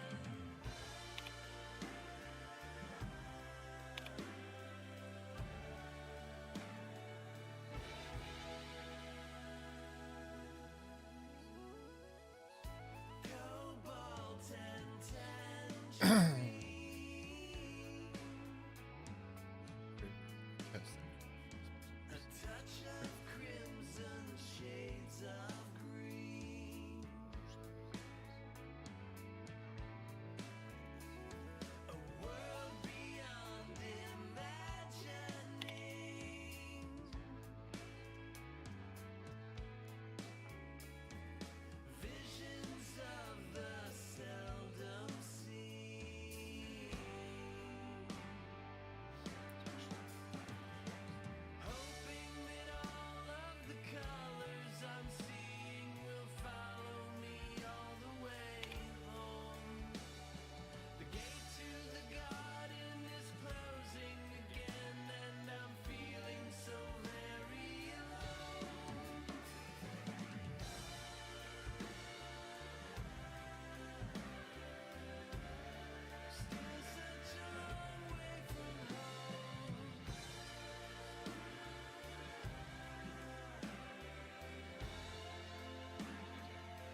yourself at home, Captain.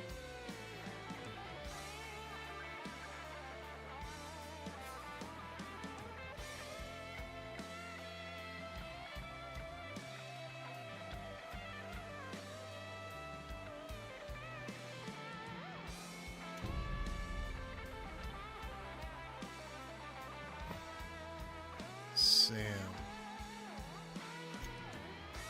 Oh, up to Please open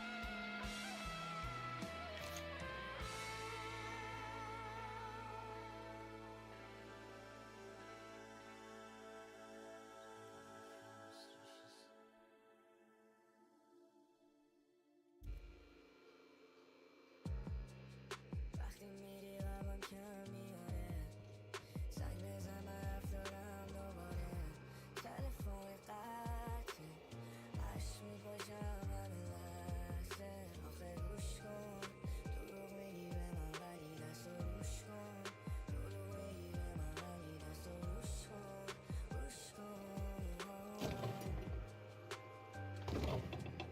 Baby فقط تو رو میخوام فقط تو رو میخوام فقط تو رو میخوام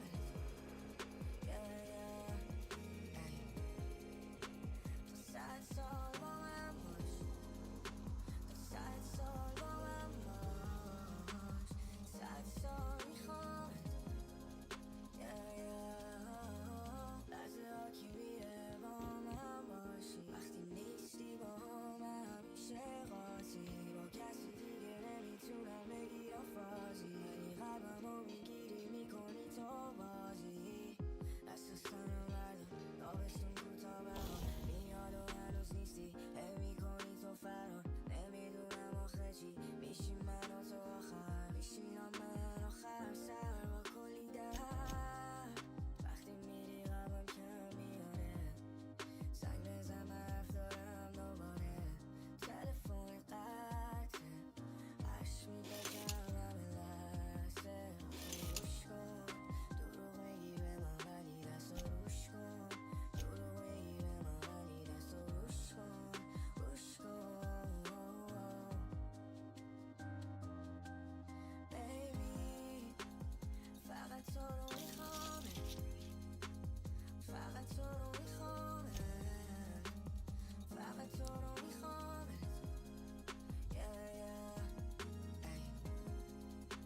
تو 100 سال با من باش تو 100 سال با من باش 100 سال میخوام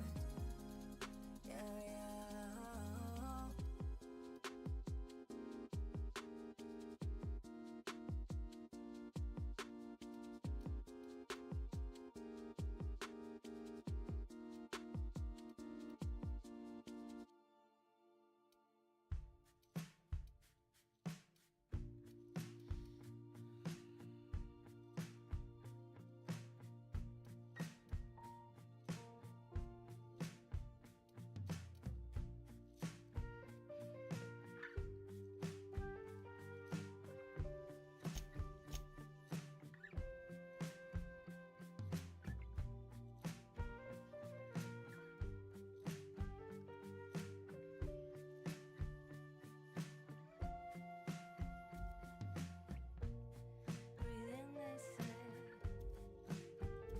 go slow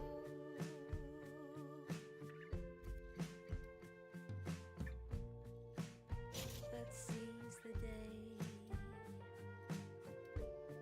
time is gone before you know be grateful in the moment don't let it slip away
Sometimes I wonder about Mr. Hawthorne. What was he like? Why'd he make the computer?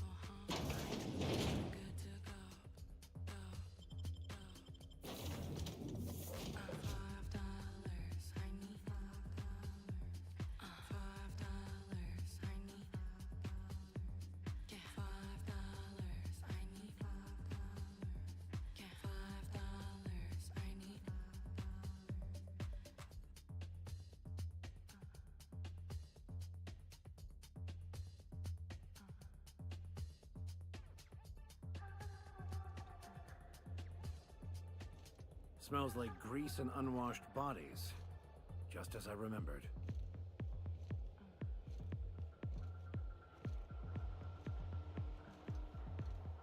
That's not the point. This hackwit just knocked out one of my workers. You learn to keep your eyes Yeah, to with a yourself. toss ball stick. I heard you the first time. Nobody wants you with There weren't any witnesses. No witnesses? He's not even denying it. Jackass had it coming. Shut it, Felix. You're not making this any better. You get cute with me again, you little back bay brat, I will toss you out an airlock. This is the Groundbreaker, not Byzantium. You ain't the law here. I am. Now move along. I don't have time for this. Ain't a trick.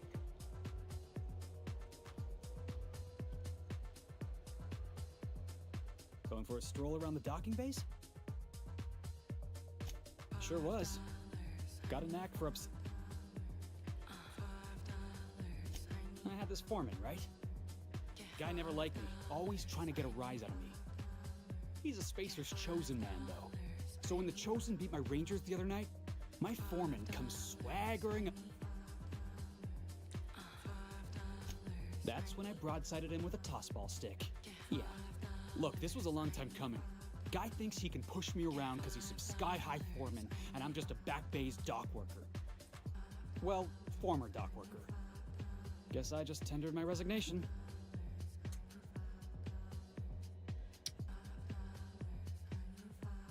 Enjoy my freedom. Scrounged together enough bits for a 0G. Other than that, can't say as I do. Hey, not for nothing, but I saw you wander out of that ship over there by the dock. Wouldn't happen to be yours, would it?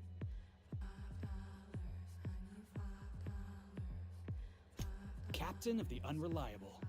You're like something out of a serial drama. Hey, I don't want to talk your ears off, guessing you got places to be. I appreciate your time. Felix Millstone. Pleased to make your acquaintance. See you around, boss.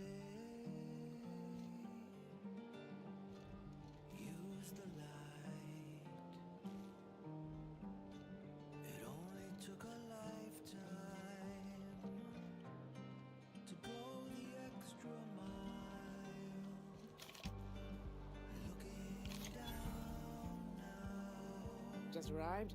Head over to... Customs and inspection, right this way.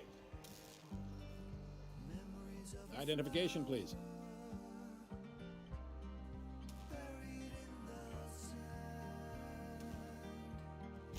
Captain Hawthorne, you said.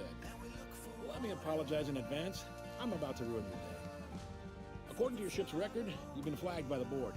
Your ship will be impounded until such a time as they see fit to lift it. But we've hardly been out of Edgewater long enough to get in trouble. Well, isn't this wonderful? The captain's done something to get on the board's bad side. Now, hold on. This isn't the end of the world. Probably.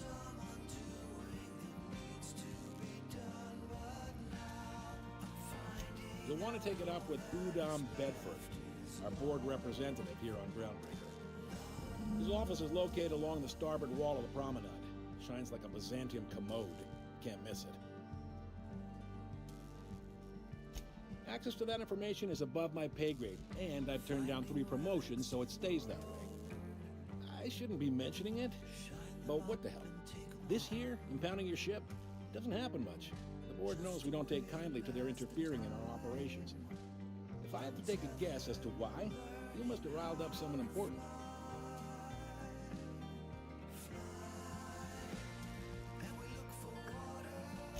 You take the starch out of them, well, you won't hear any complaints from me. Oh, and if you're headed that way, would you mind doing me a favor? Wanda Dorset over in sick bay, tell her the shipment's not in yet. It's not coming in anytime soon, and if she'd be so obliged to get off my ass about it. Much appreciated. Is there anything else I can help you with? Fence. You'll find her in the restroom go, on your left when you enter the promenade. Make sure you bring an empty belly. Most places are on the promenade deck. I got a preference for the Lost Hope. You need anything else? You let me know. Two biggest operations are the board. Most of those...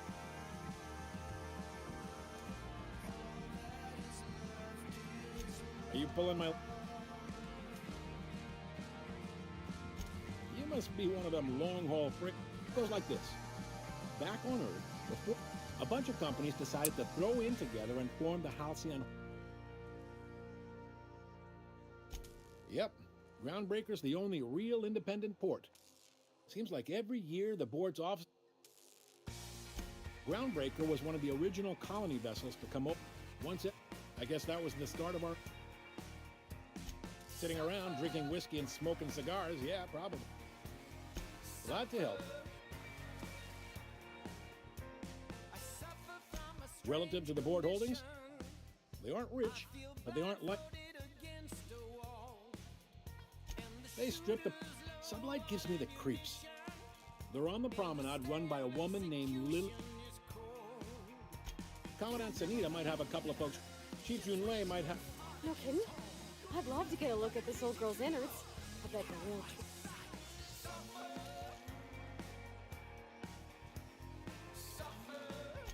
If you're thinking to make full-time jobs on... All right? He's friendly. Not that he would, being a...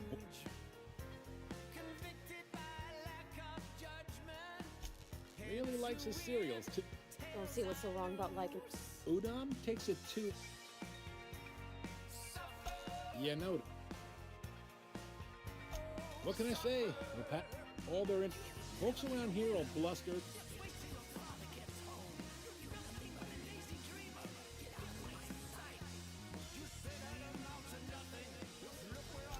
You sure you did? There's no working with the board. They don't share. Groundbreaker cooperating now would be tantamount to joining their ranks. It's a delicate balance, right? We could cancel their... They got assault cruisers, gunships, and a handful of mines. We push them too hard, maybe they decide we'd be better in 10 trillion little pieces. The board wouldn't do that. Would they? The board is necessary to provide order to the colony. They believe it's their prerogative to overrun you. But whether you allow that is up to you. It's a tough line to walk, no doubt about that. But we may do all right. So far, anyway. Sure thing. Be seeing you. I could spend hours reflecting on the secret workings of... So,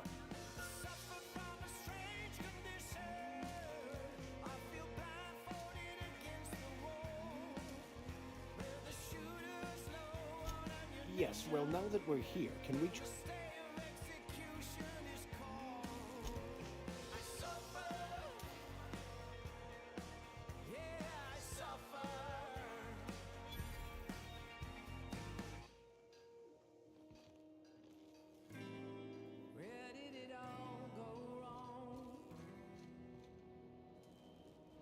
Unless you're here to file an incident report or to inquire about...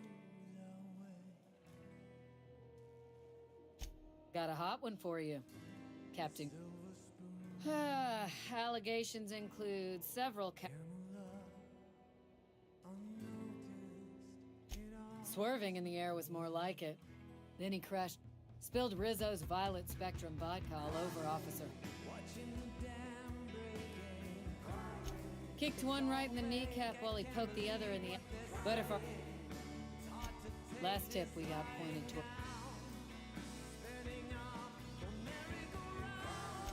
Oh, I will. As soon as the chief approves it. You and about 6 other enterprising mavericks. I do hope you're the lucky.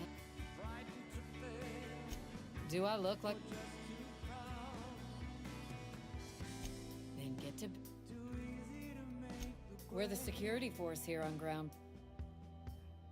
The original force was made up of a Marine detachment from the 77th Marine. Folks started calling us Marde...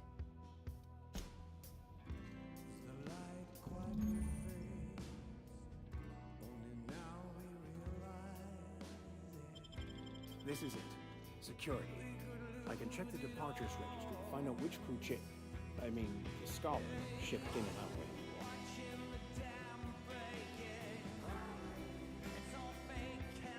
Hi there. Haven't seen you around before. What can Groundbreaker security...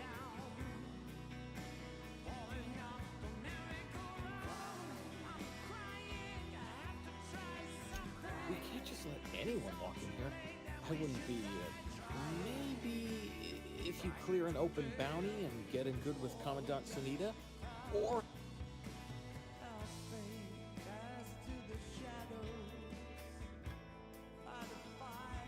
I'm not allowed to... Oh, right. Okay. Mind you don't touch...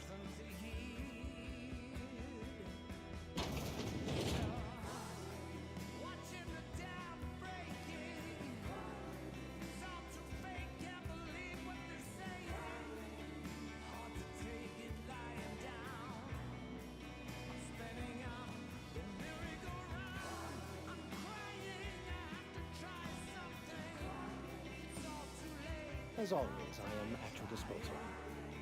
So, tell me... Yes, well, now that we're here, can we... If I can access the data cartridge from the terminal in security, I can easily hack into their arrivals and depart. That'll give us dates, time. I'll comb the left... Thank you.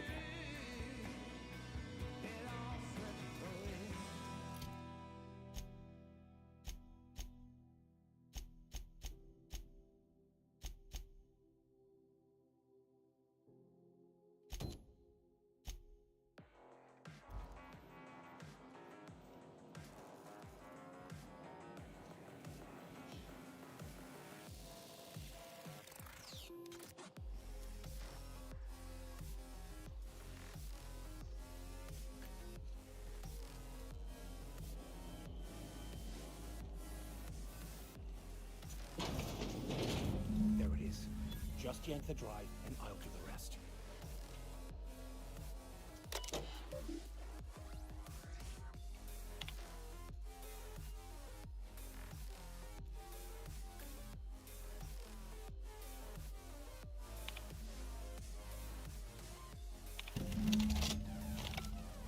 Now that we have the data cartridge, I can finally find out where that scholar I'm looking for ended up.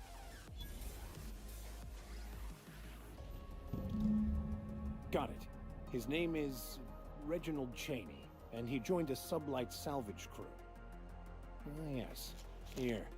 There's a domicile on Monarch in Fallbrook. I should have guessed. What better place to live? Oh, it's nothing. I admit it was a bit of a long shot, but when you've spent...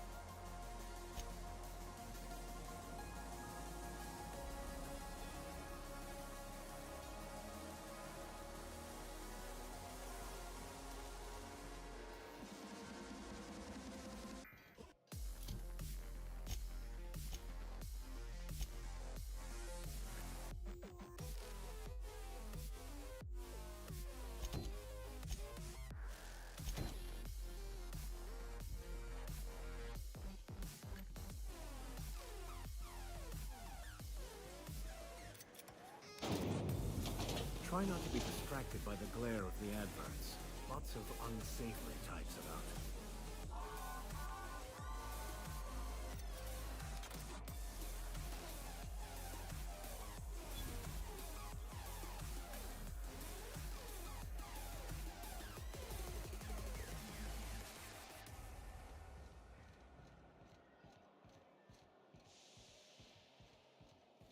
Go back to Byzantium, you gold-plated bastards. Yeah, no one wants you on Groundbreaker. These stairs are board property. Disperse now, or I'll detain you for trespassing. Oh, real scary. You're really gonna arrest us on our station? Yeah, this is Chief Julian's ship. You don't own shit here. Step back! I'm required by board bylaws to use excessive force. From our dads would space you for trying, you waste of O2 scrubbers. Yeah, O2 scrubbers. Look, just get out of here before I tell your captain what you've been getting up to on the clock. Whatever. We got a date at the Lost Hope anyway.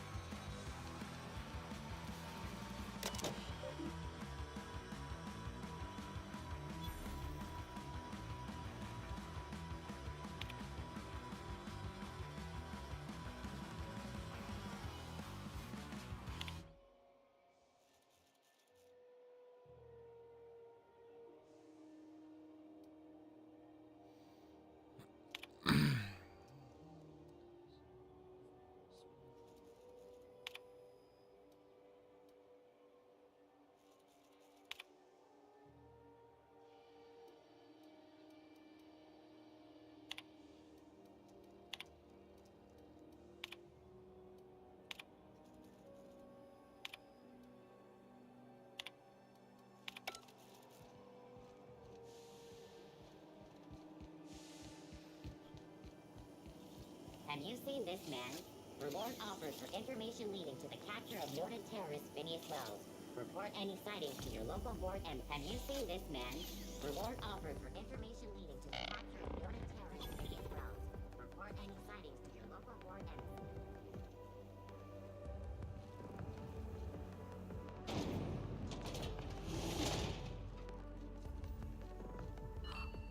Thought there'd be more machinery. Must be housed on a sub-level. You could spend all day in here and not have looked at half the best stuff. It's all pretty worn, though. Passage to Monarch is restricted for your protection. Canyons of acid and sulfur rain are the